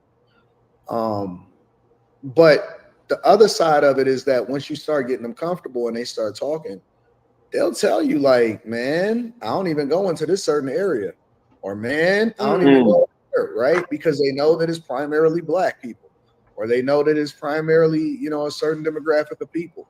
And not only do they not tip in that particular area, but it's a strong possibility when they pick up the person. I had one Uber driver tell me, "Yo, man, I went over to, you know, I took a chance. I wound up picking it up in this particular neighborhood. And, you know, first of all, it was already a little sketchy because of the way that they was waiting at the door. And then when they came out, the dude had a backpack. And when he got out, he basically came to the conclusion that he was taking somebody that had a bunch of guns that was going to sell a bunch of guns."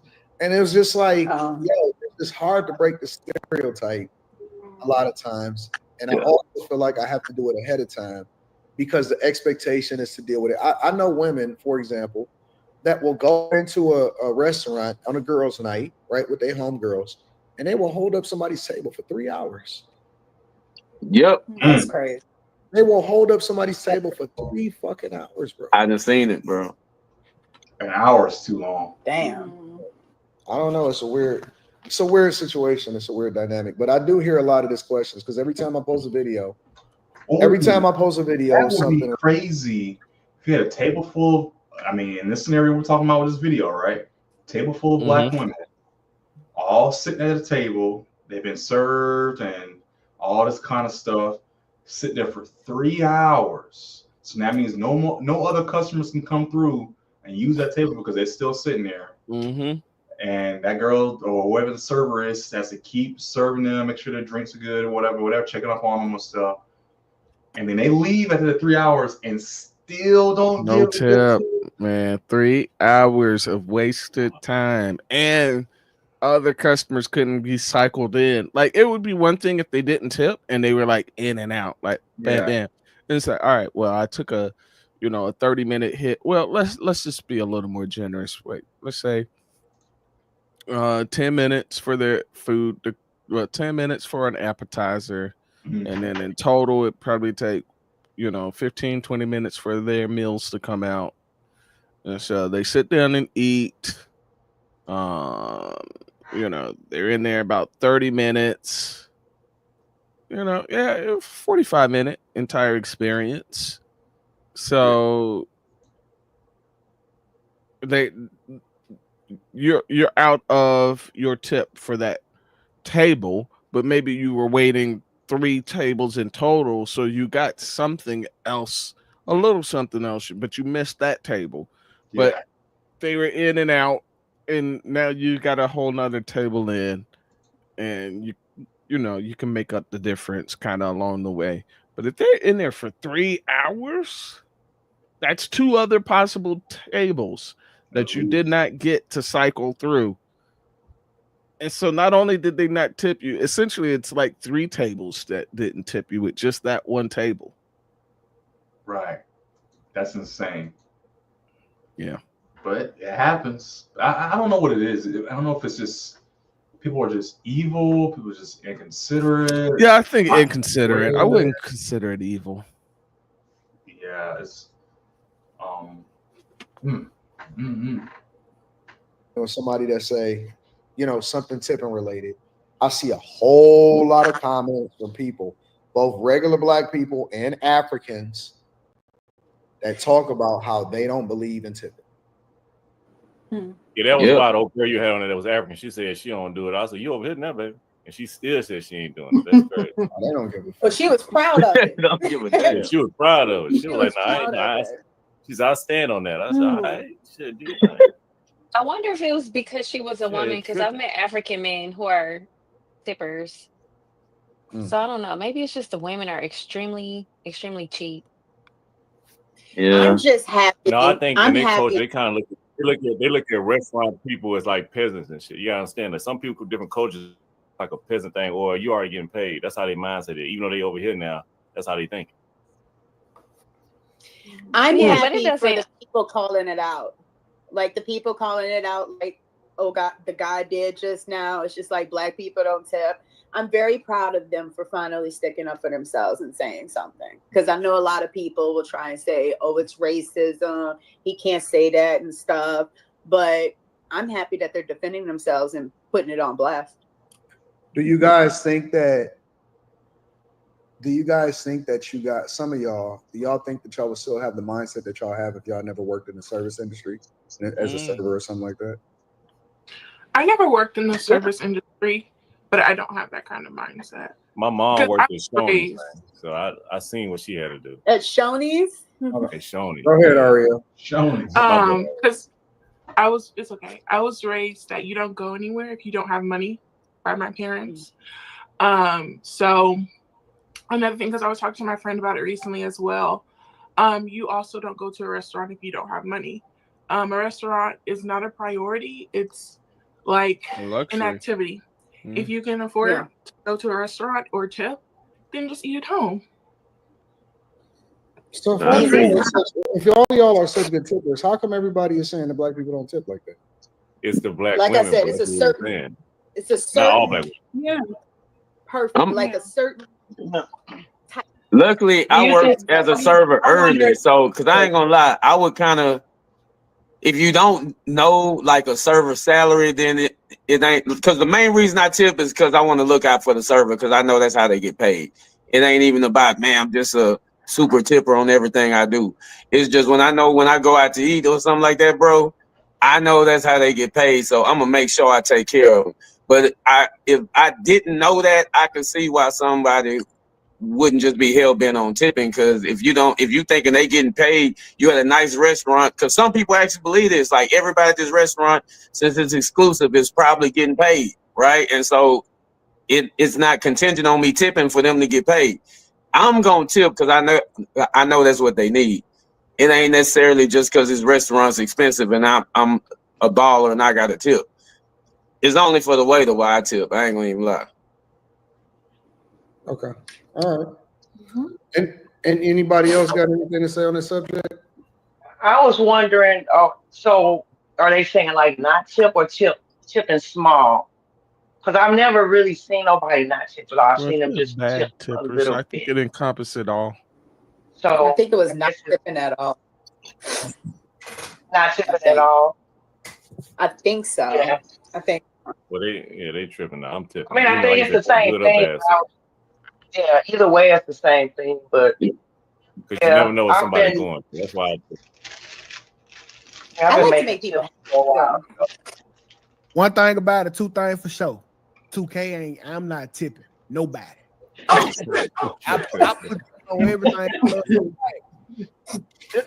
When you sit back and you think about tipping, it is so stupid because they are asking you as the customer to pay them more than they are requiring the boss.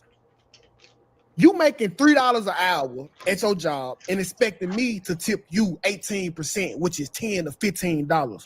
Ma'am, you should get a better job. Like, why would I pay you? I said it, yeah. To do what you're supposed to do. Like, and if it's that big of a problem, how about you leave my tray in the back, let me know when the food done, and I go get it myself. Yeah. I mean, this is wild. 2K is always, he's it's a good business model though. It's like, hey, your food ready, come get it. All right. I'm about to go get it. No tip. Yo, dude is wild. I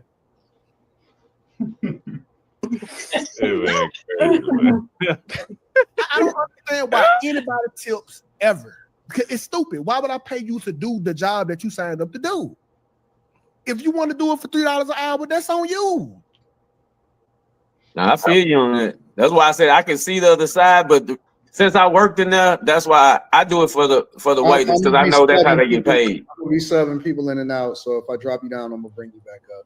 Man, don't y'all go with 2K on this. Man, go with it. Don't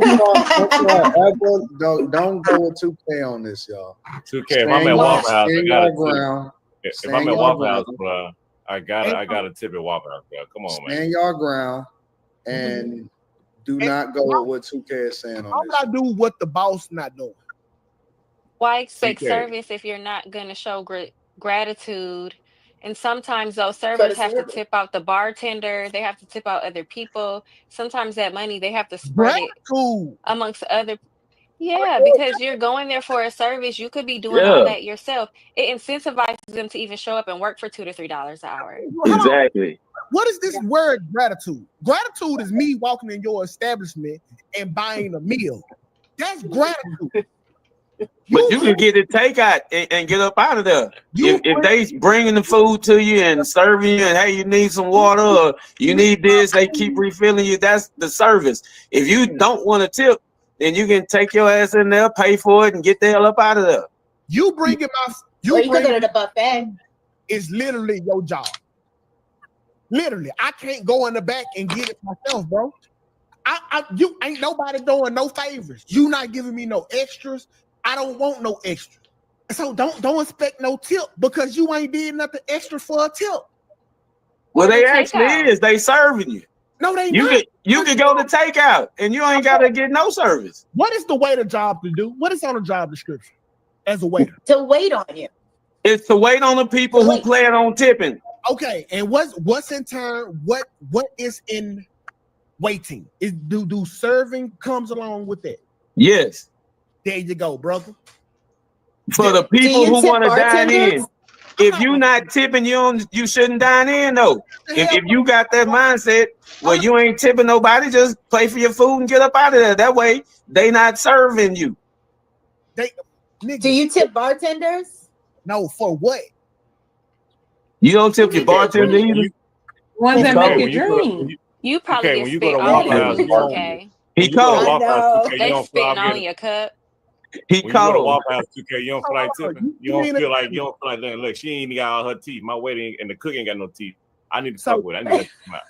You mean to tell me because I pay the price that's on the menu, that's not enough? Not for you to be sitting in there getting served on if you're not gonna tip. That's the part. Yeah, you can pay for it and then just get up out of there. Then you good. But if they serving on you, refilling your drink, bringing your food to you, all of that, that's where the tipping come in play. What am I paying extra for? Are you charging me to sit under the air that the establishment must have? Are you charging me because of the lights that the establishment must have? What are you charging me extra for? See, this Tariq, he trolling, Tariq, man. He trolling. Y'all got trolling for corporations. Let me tell you how I know this. Because if you go to McDonald's and tell them you don't want no cheese and no lettuce, the price of the burger ain't gonna go down. They ain't gonna do you no favors. That's a good. So I give you a tip because you brought me my food. What was that? That's a good point too. The price of the burger ain't gonna go down. It ain't gonna go down. You say I want to pay $15 for this burger. All I want is the patty. Nothing else. They're gonna bring out the patty and they're gonna charge you $15. Yep. So, usually, no, I take that back. Usually they'll try to charge you. They'll charge you for the patty alone. They'll be like, hey, I'll charge you. I put a free cup of water on here and I'll add a patty, and then that's how I charge you for the patty. But to his point, you take off things, they're not gonna take off any price for it.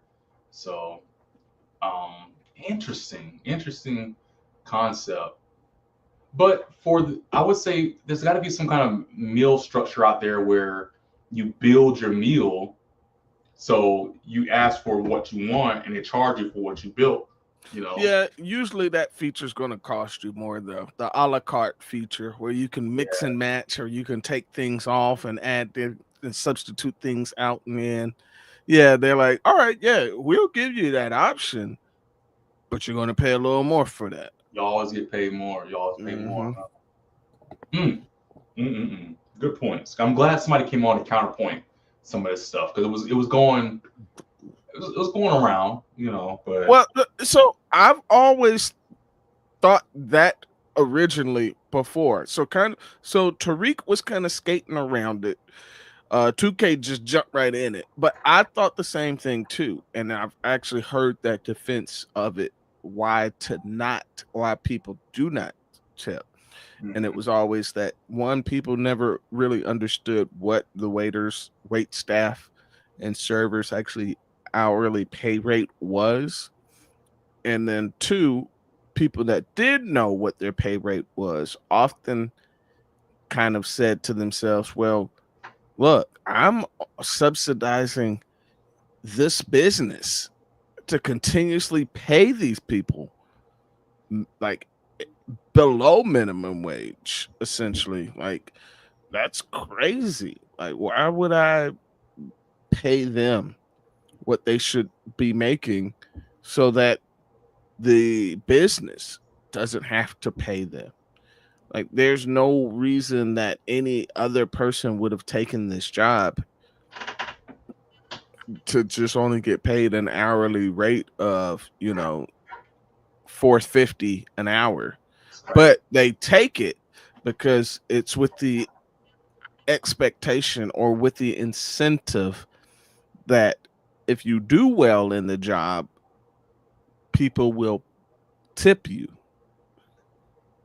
Yeah. But if you think about that, what if that model was used in other things? Like, what if uh what did you do in high school? Did you have a high school job? Yeah, I worked at Hardee's. So let's say you was working at Hardee's and Hardee's was like, hey, we only gonna pay you, you know, $4.25 an hour.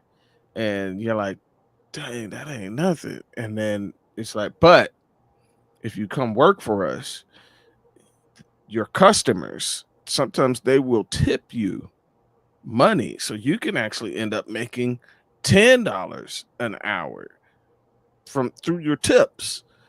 Sometimes customers will tip you, you know, uh 25 cents every time you ring them out. And you're like, dang, let me think about that. Like, I ring out about like 10 customers an hour. And so now you're like, okay, all right, I could probably get some extra money. But it's just like, that's the model that they're using to entice you to come and work for nothing, for like chump change. Is Yeah, it's tough. I personally would never go for that. I would never work for a tip thing or whatever. Yo, I don't even like the whole what's that other model that has never been something that has enticed me? Commissions. Oh, those commission jobs. Oh no, I was never. I was gonna say that too. I will say, but at the same time, commission jobs are sales. I'll say, because basically the same thing. Um, are like the highest paid ones though. If you for the ones who do it well, they get paid the most. Yes, the ones that do it well. Yeah. The ones. How many just do like, again, like it's a bell curve, right? How many people are clustered towards the end of that bell that are like the ones? And then how many people are following the big bell part? What's the average of them? And then you got to remember there's people that ain't gonna get any money either. So what is that the pay rate look like on commission jobs? I mean, that's like people that are in like the adult industry, and it's like, oh man, you gonna make crazy money, and it's like, yeah, but I want to see that bell curve break down. Like, Right. who's the people that's actually making the money? Who's the people that's like, all right, they okay, they ain't making the money, but they're not gonna go destitute. And then I want to see like the people that got in and they didn't make nothing. Like they should have just probably kept their clothes on and did part-time job and would have made more. Like I want to know that breakdown. Yeah, that is true. I still don't understand that structure, like the dancers and stuff. How does that work? I know they make $300, $1,000 a night or whatever, but the taxes, got to pay the club or not. I don't understand all of that. So Yeah. They um call it the house fee. So you the got to pay house. your house. Kind of like stylists, hairstylists, they got to pay their booth fee, and barbers, they got to pay booth fees. So Yeah. yeah. I read it, not to go down this rabbit hole, but I read a really, really insightful Reddit post about workers, um, I would say escorts and intimacy workers or whatever you want to call it. And it was something this person did this full on freaking analysis about the price to sleep with one of these escorts and how the price has never changed from the way times back in the 80s and 90s all the way till now.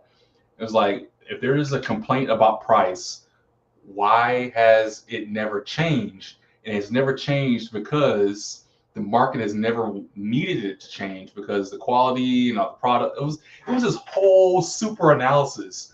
I was like, wow. Sounds like it. Like somebody really. And and so that's where it kind of ties into this and like the price of things and the quality of things, and then the tipping that we're talking about is like the experience and all this kind of stuff. Mm-hmm. Whereas the price of food and the economy has changed with inflation. Of course, our $5 chicken nugget meals are now $10. Mm-hmm. Why has the price for, like, again, I'll just say escorts or whatever, why has that never changed from this person's analysis? And it was just like it just blew my mind and how it painted that perspective. And I wonder if tips, it sounds like tips are following that same kind of idea in that as things are becoming more crucial, tips are becoming more necessary in that we're talking about the lack thereof in this conversation, but hearing how Waffle House now charges it on a takeout order and you get better service if you tip beforehand. I've been seeing gratuities automatically added with that one restaurant I was talking about. It's changing slowly. It is changing. It's becoming a part of the mainstream. Whereas, maybe many years ago, I don't remember it being such a mainstay. You tip if you tip, you don't, whatever. But very interesting reads. Very interesting reads. Yeah. Also, by the way, I'm gonna definitely jump off once we're done with the tipping subject. They got like 3 or 4 more subjects to go over, but let's see. Because you're in America, and that's what they do in America. Baby, Kamaya, you're muted. Kamaya, you're muted. Oh yeah, we can't hear you. We can't hear you. Yeah, please look at God. She finna say some bull. 2K, you would be one of the people I would see, and I would skip over you. I would make you wait extra long. Nah, 2K one of the dudes that stereotype come from. That nigga right there. While Carmaya is fixing her audio, I'm gonna bring her back up in a second. Let me ask you a question. Why are you incentivized to live stream? Why am I incentivized? 2K, why are you incentivized to live stream? I'm not incentivized to live stream. You're not? Yes, it is. Yes, it is. You talking about like a super chat? Yeah, absolutely. People do that by the laugh. But my point is that you do it, but you also don't turn off your super chats, right? No, I don't.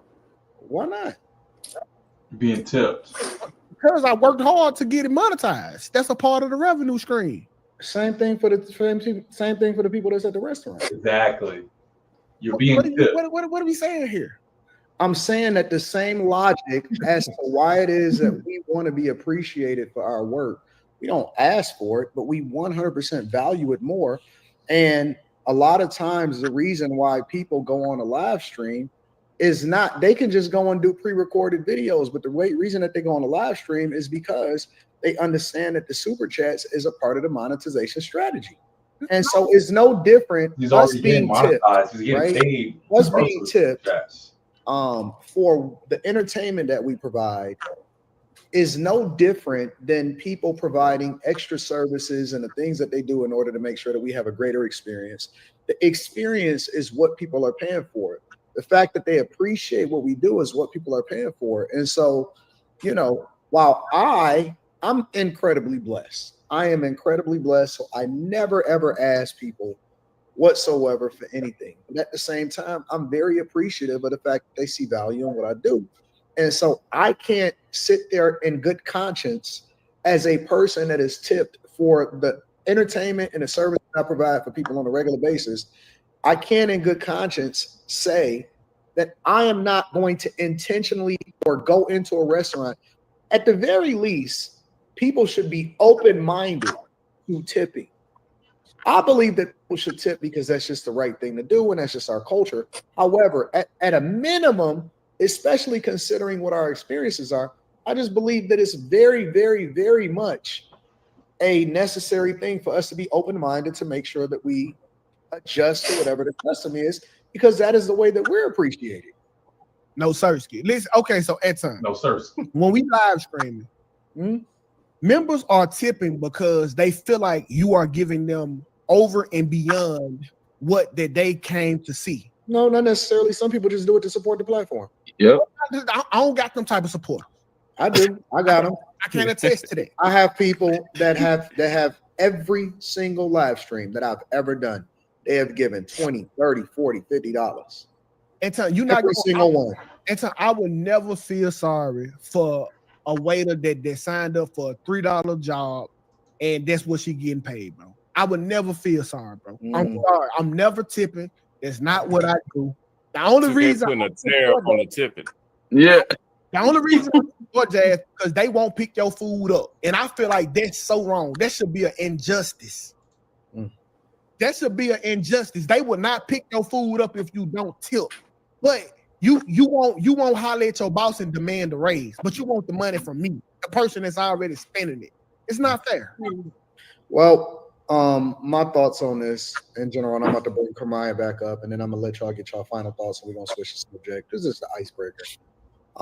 If you get me coming into your establishment, I'm gonna make sure everybody taken care of. Everybody gonna get it. I believe that that's where your blessings come from. The seeds that you plant, the valet gonna get taken care of. Everybody that's gonna be with me, around me, is all gonna get taken care of. And I believe that people ultimately give me their best. They show me love. They give me their best. Everybody, the concierge, he tell me who coming and who going, what's happening, what's about to be happening in the streets. They the ones that keep my secrets. You know what I'm saying? They know who coming in and out the building. Why the fuck wouldn't I take care of them? I'm gonna always make sure that the people around me is taken care of, because those are the people that make sure that I'm taken care of. And so as the love comes in, I gotta give it back out to the people. It's gonna go love. It's gonna go for everybody. Anybody that I can make sure is taken care of, I'm gonna always figure out how it is that I can add value to them. My nigga, it's not love. They doing it for extra money. No. I'm doing it for love. Everybody can't do anything everybody can't do something for me. So just because they can't do something for me, don't mean that I'm not gonna show love. As a content creator, anytime I pull up on anybody's platform, you know if I super chat, it's gonna be the maximum. Whatever it is that I can give. I done did it to every single platform that I done went to. Any platform, small, big, it's going to be the max. It's going to be at least $500. Everyone. And nobody can say that I don't. I show love to every content creator. I genuinely love people, and I genuinely want to support everybody. And so anytime I have the opportunity to pull up, I'm always going. And I'm not saying that everybody got to do what I do, but what I'm saying is that's not always something that people can do back. They can't always do something for you. But what they can do, because I don't believe that blessings always come in the form of money. I believe blessings come in the form of loyalty. I believe blessings come in the form of whatever their talent is. They do it for me. People send me stuff. They send me stuff in the mail, all of that. Some people, when they see me, they get with me. They always make sure that they add value, all of that stuff. And so I don't limit what blessings that God got for me by saying that it comes in monetary. My blessings that I may have for other people may be monetary, but that's just because that's what my skill set is. That's what, you know what I'm saying? What it is that I do that's really well. But I do, man. I just enjoy people a lot. And I think that I won't go if I don't plan on spending money. I don't window shop. I'm not going to the dealership to waste the guy at the dealership's time thinking that if he's going to sell me a car, if I'm not willing to buy it. I hate that. I'm not going to the strip club with anything less than $10,000. I'm going to blow it. Every dime is that shit going. I'm going to blow it. See, I believe in spending all the dollars. I need to go to the strip club with your ass. Listen, we created this entitlement culture, and now we suffer from it. I want y'all to remember how much haircuts was 6 years ago. Man, don't play. All of this entitlement came because niggas want to tilt. The barber started pocket watching. The girl who do your hair. I don't know why y'all pay the amount of money y'all pay, and they be still asking for tips. They don't want to wash your hair. They don't want to braid you down. Come in with your hair wash. Come in with your hair braided down. I don't even know why y'all going. And then they be expecting tips. Don't ever forget what being entitlement and being generous equal up to, because now we are getting taken advantage of. These barbers knocking us across the head. These women who do y'all hair knocking y'all across the head. And it all breeded from tips. Tips and entitlement. You got a point on that barbershop. I mean, it went from like point on that though. The hair thing got me. Like, come in with your hair washed, come in with your hair braided, then I'll do the work and give me a tip. What? I didn't even know it was like that. You know what? Yep. That's why I cut my hair. I cut my hair today, actually. And I was thinking about that. I was like, I started cutting my hair down. I don't do any designs. I don't do any fades or anything like that because I just don't want to keep up with it. I don't want to pay for. It's not even a thing about keeping up. I don't mind keeping up a little bit, but having to pay somebody to cut my hair properly because I can't do the nice stuff. Yeah, all the lineups and get your edges right. Yeah. I couldn't keep up with the pricing. It started being $11, $12, and then if you go to the barbershop, you got a tip on top of that. I got to come in with at least 20. I'm like, nah, just cut my hair. Man. Ooh, you getting off good if you getting your cuts for 20. Well, it was a while ago. That was a while ago. I cut my own hair now. Hold on. Let me go to my app real quick. 20 is good. Oh, 20 is good if you're getting a cut right now. Because you gotta cut. Wow, 20 is good.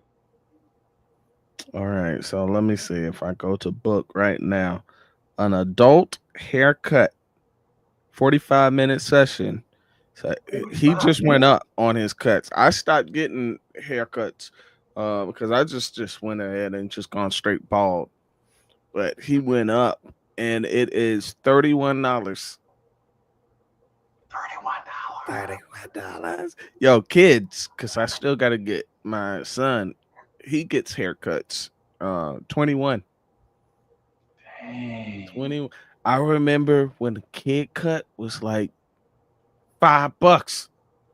Yeah, it was crazy. Because it was like, or back to school cuts. It was like something. It was like, hey, just get the kids in here, get them in the chair. It's just to get them in the chair. Yeah. Man, that's making me think. Wow, I didn't realize $20 haircuts because it's gonna grow back. Oh it yeah, grows back. it grows back, man. Guess what?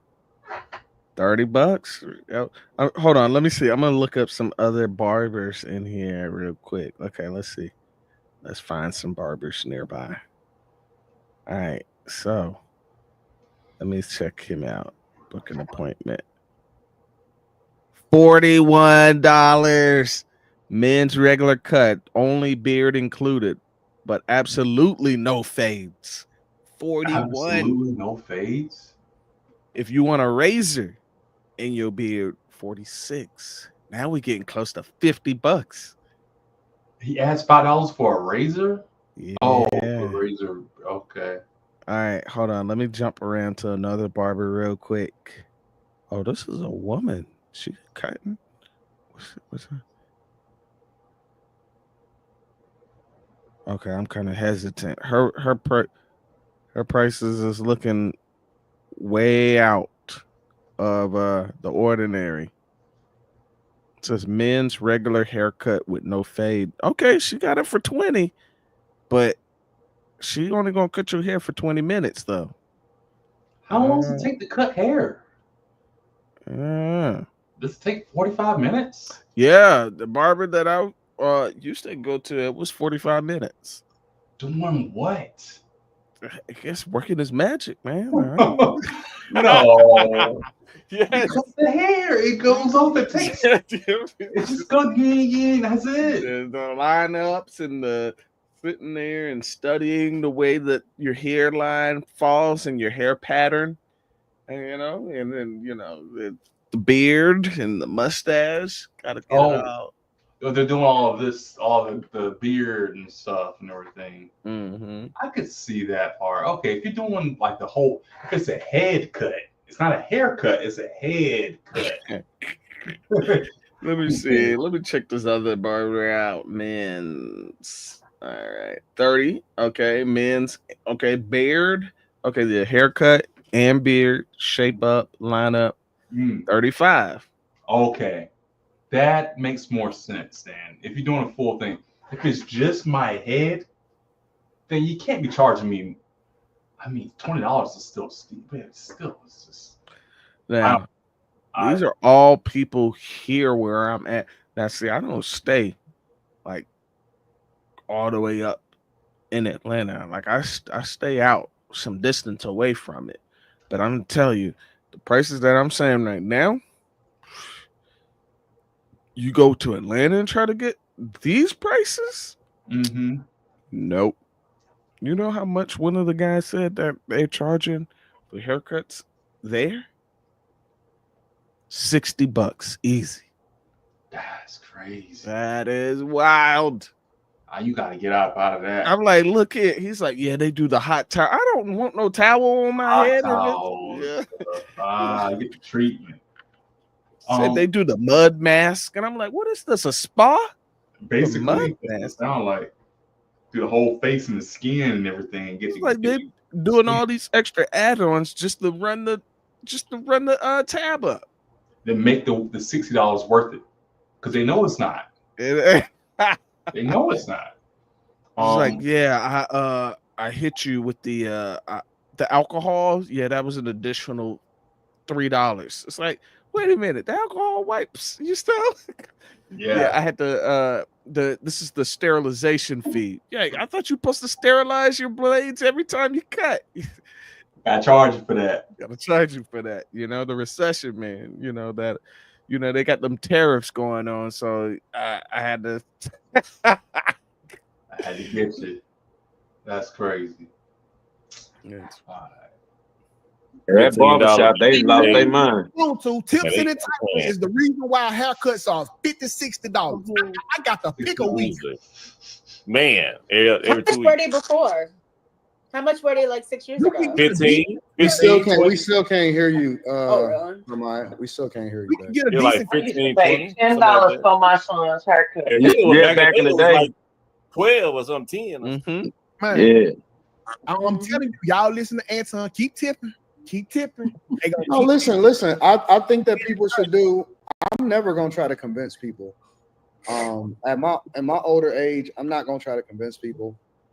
I know how I like to be treated, and that's how I'm gonna treat everybody. I want to overshow love, and so I think that people overshow love to me, and that's how I'm gonna treat people. You don't think that's the reason why we got these high barber prices now, Anton? Okay, that's cool. As long as niggas start factoring in, okay, he tipped me. Okay, you and I don't even have hair. Yeah, I ain't gonna lie. My nigga, I ain't had no cut. I ain't been to the barber in a minute. The only man that got to worry about it on here is That's Robert. Beijing. Robert is the only person that got to worry about barber prices. Yeah, he ain't lying. You think that I paid $40 for a ball? 40. You better go get that Mach 3. I got $40 every week. Listen. 40. Gillette. They use that Mach 5. You got the Mach 5s? Already. Mach 5s. Go get that Mach 5, bro. You gotta know it, bro. When you need that bam trim, you need the beard trimmed up. You can't just go Mach 5 this shit. You know what? That's how dudes learn how to cut their own beard. I'm telling you. That's what it boiled down to. I went and bought some clippers, Anton. Like that's what There you go. You ain't got to worry about it. But still, though, I'm telling you, the tips, they start saying, oh, he give me $40 every week anyway. They raised the prices on us the first time they got the But see, okay, but when I did have hair, that was a while ago. When I did have hair and I had a barber, no matter what the day was, it don't matter if it was a Monday. Everybody know barbers don't work on Mondays and Sundays. No matter if it was a Monday, don't matter if it was 5 o'clock in the morning and I was about to go out of town. He always made himself available. He always would come to me and do a house call. He would shut down his booth to come and make sure that I was taken care of. So it just honestly, it's based on down there. You warm up that water and they so it can cup out it. Is what you're trying to get out of it. Nah, that Anton, he only doing that for you because he know Anton is a big tipper. That's the whole idea. That's what I was thinking too. And so see that should be making me mad. That remind me like of EBT recipients eating steak on a regular ass Tuesday. Like that just make me mad. I don't like to see people with food eating crab balls and steak on regular days. I don't like to see it. So, you tipping your barber and he know he getting $100 on a random Tuesday. That's not privilege, bro. He just know you a big tipper. Call it what you want. And if I find out, you know what's so funny? I think that we missed it. We honestly, and it probably shouldn't even be this deep. And I'm gonna go to the next subject. We missed the plot, bro. When you paying for services are so critical and important to your success. So much so that you can't get into certain places unless you pay a certain membership. I think that the problem is that they don't charge all enough. I believe, because listen, let me tell you something about Black people in particular. We don't want that shit unless it costs us our arms. We don't value it unless it costs us an arm. Nigga will go and buy Escalade and will not tip the person that's at the little Coney Island, bro. That's just honestly not true. If you want Black people to want it, you gotta charge them. Gotta charge them, bro. It's a psychological thing, man. It's 100% psychological, and it's so true. If you give somebody value and they Black, you'll go out of business. You will go out of business. Dang. But the minute that you start to charge them, listen, nigga will walk in with purple label pants on and shit, all of that stuff, and they won't have no money to tip. Niggas be fresh as hell and got $13 in their pocket. And seriously, do you know why they charge you certain amounts to get into country clubs? Why you first have to be vetted, and then you get the privilege to be able to pay to join a certain club, and it could go up into the hundreds of thousands of dollars a year. Do you know why you got to pay? Exclusivity. Because you can get access. Right. access to be able to do things that other people don't have access. That means you qualify yourself to be able to have conversations with certain people. You meet expectations to be able to have access to pay to have conversations with other people that you may or may not want to do business with, but they are vetting you effectively to whether or not you're even supposed to be in the same room with them. Because if you can't meet this expectation, that means you don't qualify to have a conversation with me. And everybody don't qualify to have a conversation. That's the honest to God truth. That's why they charge membership fees. That's why they vet people and they say, listen, even if you got the money, you still can't get in unless you are recommended, and we have to vet you to meet certain expectations, because everybody can't be around us. And they not expecting a tip. Oh, yes, they do. Yeah. The people that work at those country clubs, a gang of money. A gang of money. Oh, especially the caddies. Crazy. Y'all can't try to insane. Y'all can't jazz like me. I'm telling you the truth. If you want to get to a space where you want to get black people to do certain things, you gotta charge them. You gotta absolutely just take them over the head.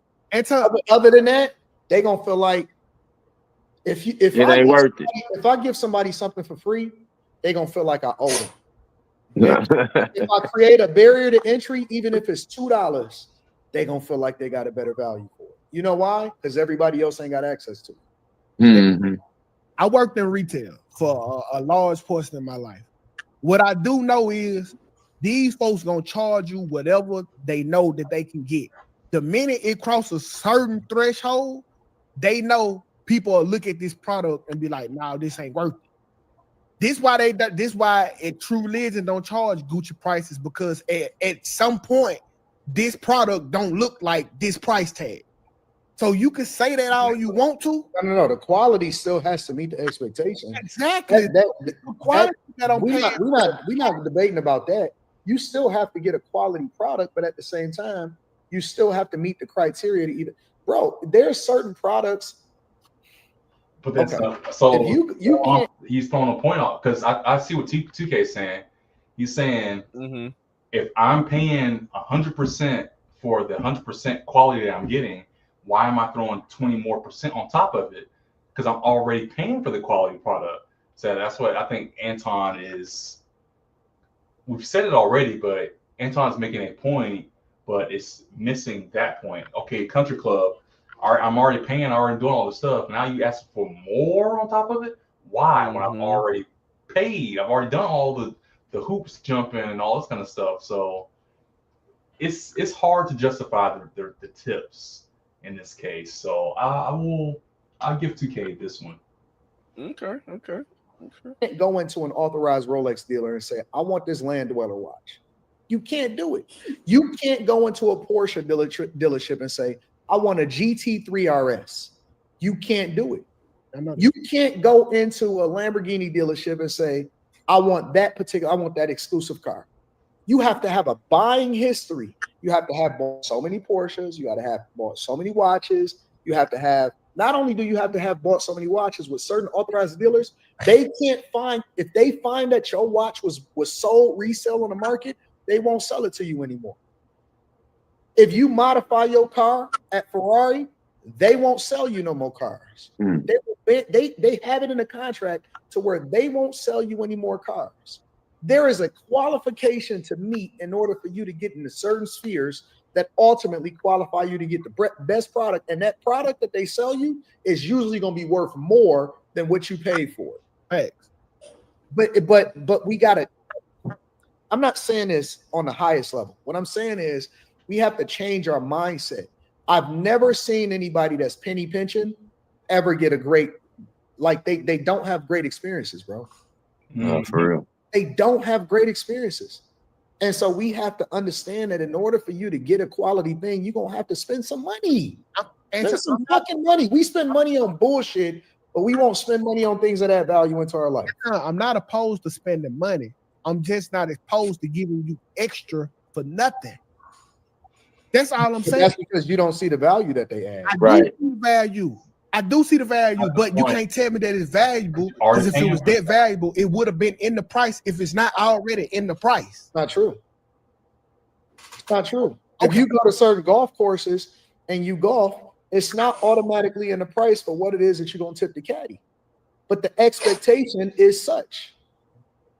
Listen, okay, I get it, but I'm not no. Listen, I have, for example, I hate telling because niggas gonna think I'm something, and I'm just a rich motherfucker that just do rich nigga things. That's just the way that it is. I have hosts in most of the cities that I travel to. Even in San Juan, they gave me their stuff. They said, listen, don't come here again unless you call in and we're gonna set up everything for you. I have hosts in every city. Detroit, when I was in Springfield, Vegas, San Juan, Biloxi, Mississippi, Los Angeles, everywhere I go, I got hosts. And the reason that is because I spend money. Yep, San Juan too. What's the point? It's my host card. And I'm not gonna flip it to where you get that information. Matter of fact, I will flip it. What's the point? I just said they give me a service that's second to none. I don't wait. Most of the time, I don't even go to the fucking airport. They'll fly me. They'll take me to fucking meet in life. I make sure I take care of the motherfuckers. I look out for them, and they don't even have to. But because I look out for them, they give me all the access, and they let me know every single thing that's coming before it even happens. We got to get out of this mindset that being cheap is somehow going to get us rich or get us a better experience. It don't. It just make you cheap. It just make you look stupid. Still going past the whole point of I guarantee you, bro. Your job will never give you a tip. Go to your job, do a great job for them, and let me know when they tip y'all. Y'all got too much capacity for corporations, not enough capacity for actual human. They do. You get bonuses. Yeah, they also get bonuses. You get bonuses. Who? Because people be in retail selling $100,000 worth of clothes and get a quarter raise at the end of the year. That's not true. You know how I know it's not true? You know how I know it's not true? Because the guy that do all of my clothes at the Gucci store, he absolutely gets all of the benefits, and we make sure that we take care of him, and he gets access to things. And now the dude has actually qualified himself. I don't want to tell his business because he ain't manifested all the way yet. The ink ain't dry. But he absolutely get taken care of 100%. What about at Walmart? Yeah, them Gucci salesmen, at them it ain't just superior retail stores, they get paid. You go into Balmain, if you go into certain places, bro, they send you to certain events that you don't even know that was. I guess we ain't got Anton Daniels money. Spending what and how much they've spent. I'm telling you, bro. And you get into certain rooms and you don't even realize the type of business that you're about to do. Well, it's crazy. I see all the Anton Danielites talking about I make 100,000 in retail. I mean, shut up. They talking about Anton don't even finish his statement. They already typing facts. Shut up, y'all. Okay, but what people don't understand is that it's like somebody says, Anton, we talking about what? I wasn't always rich. But I was always generous. I've always been generous my entire life because I always believe that whatever it is that I sow into other people, if you were broke, it's gonna come back in. It's gonna come back to me. Money. We so tight with money that we don't understand that our real equity is in the people that surround us. The equity is the people. If you have the people on your side, you'll never be broke. But what? I'm sorry. I'm sorry. That I love his shows. I love watching his stuff. But it is very obvious sometimes he is very disconnected. And some of the stuff he says, like stuff like that. I think I understand what he's trying to say, but I feel like he's the wrong person to say it. And how he's talking about money and because it could be only because the examples he's giving is not helping his case at all. Yes, that's just what I was about to say. Because I'm thinking, well, maybe because we hear of his examples and we're like, well, no, that's not realistic. But let's just say he started giving the examples as if he was back in his broke days, and he said, yeah, like I remember when I would go out and eat and I would be very generous to my waiter and I would pay them, 10% tip. And it's like, oh, okay. And he's like, yeah. And then, he doesn't talk about a Rolex, but he goes, when I was shopping for a Fossil watch, and I was looking at watches. I couldn't afford a Rolex, or I couldn't afford all these other high name brand watches. But the guy that was, sitting with me and helping me, look at some fossils, I gave him an extra $15 just to say, hey, thank you for spending the time helping me shop for a watch. Like maybe then it would be a little more like, oh, okay, okay, all right, I see where he's going. He's just been generous this entire time. But for most people on the outside looking in at where he's at now, any person will have the immediate response like, of course, man, you rich. Like, why would you not do these things? Like, it's easy for you to say that you're a generous person because you have a lot of expendable money. Right. And the how you just explained it just there, it's funny because Anton, I'm saying, I don't know if if you ever watched this video, but I'm gonna say this directly to you. You do this. He'll get on everybody else, and he's a great debater in that he will get on everybody else and challenge them to not just talk and conjecture, but to actually connect what they're saying with either an example or some type of basis that makes their comments more powerful. Because without it, he completely destroys their comment. And that's what I'm doing with him now. Is like, well, Anton, he keeps saying you have to be generous. You have to be generous. Just saying the words you have to be generous is not good enough.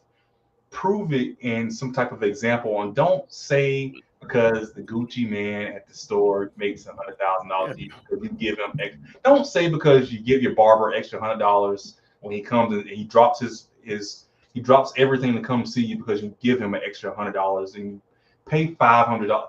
You're speaking from a place of abundance of money, and you're being generous with that abundance of money. To come back and give an example where you were at some small Denny's restaurant.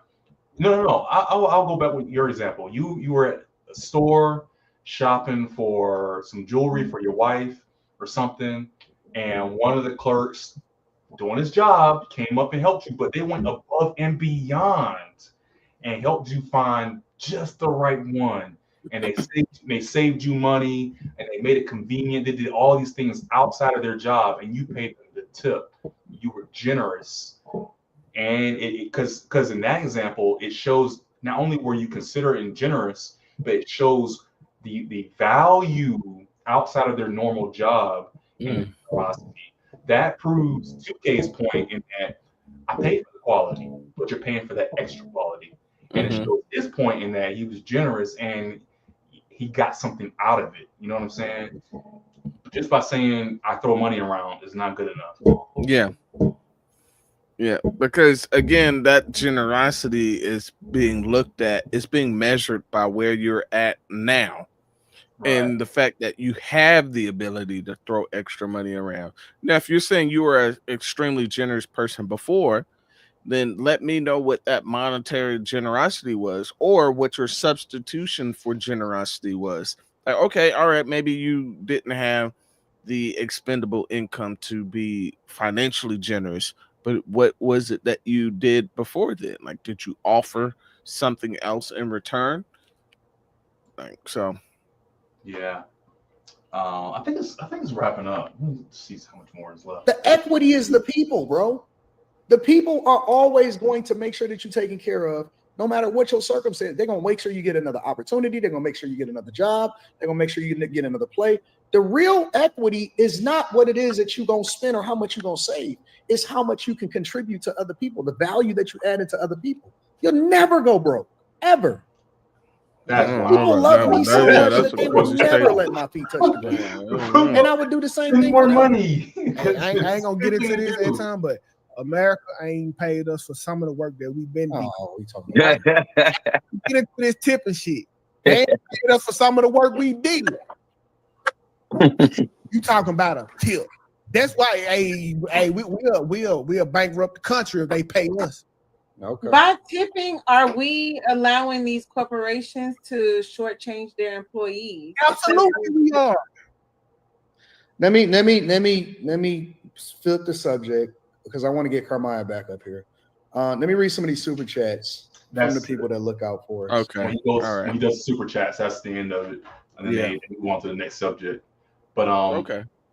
No, this is a good video. I love that it was a different topic. We actually, I mean, tipping. I never thought that we would really kind of do a 2.5 hour video on tipping, but it brought up some really good points on even the one I just said, and how, you know, I always had that stipulation in my mind too about tipping, but that little exchange right there kind of helped me to understand why I do take it so seriously, and I do tip 20% every time.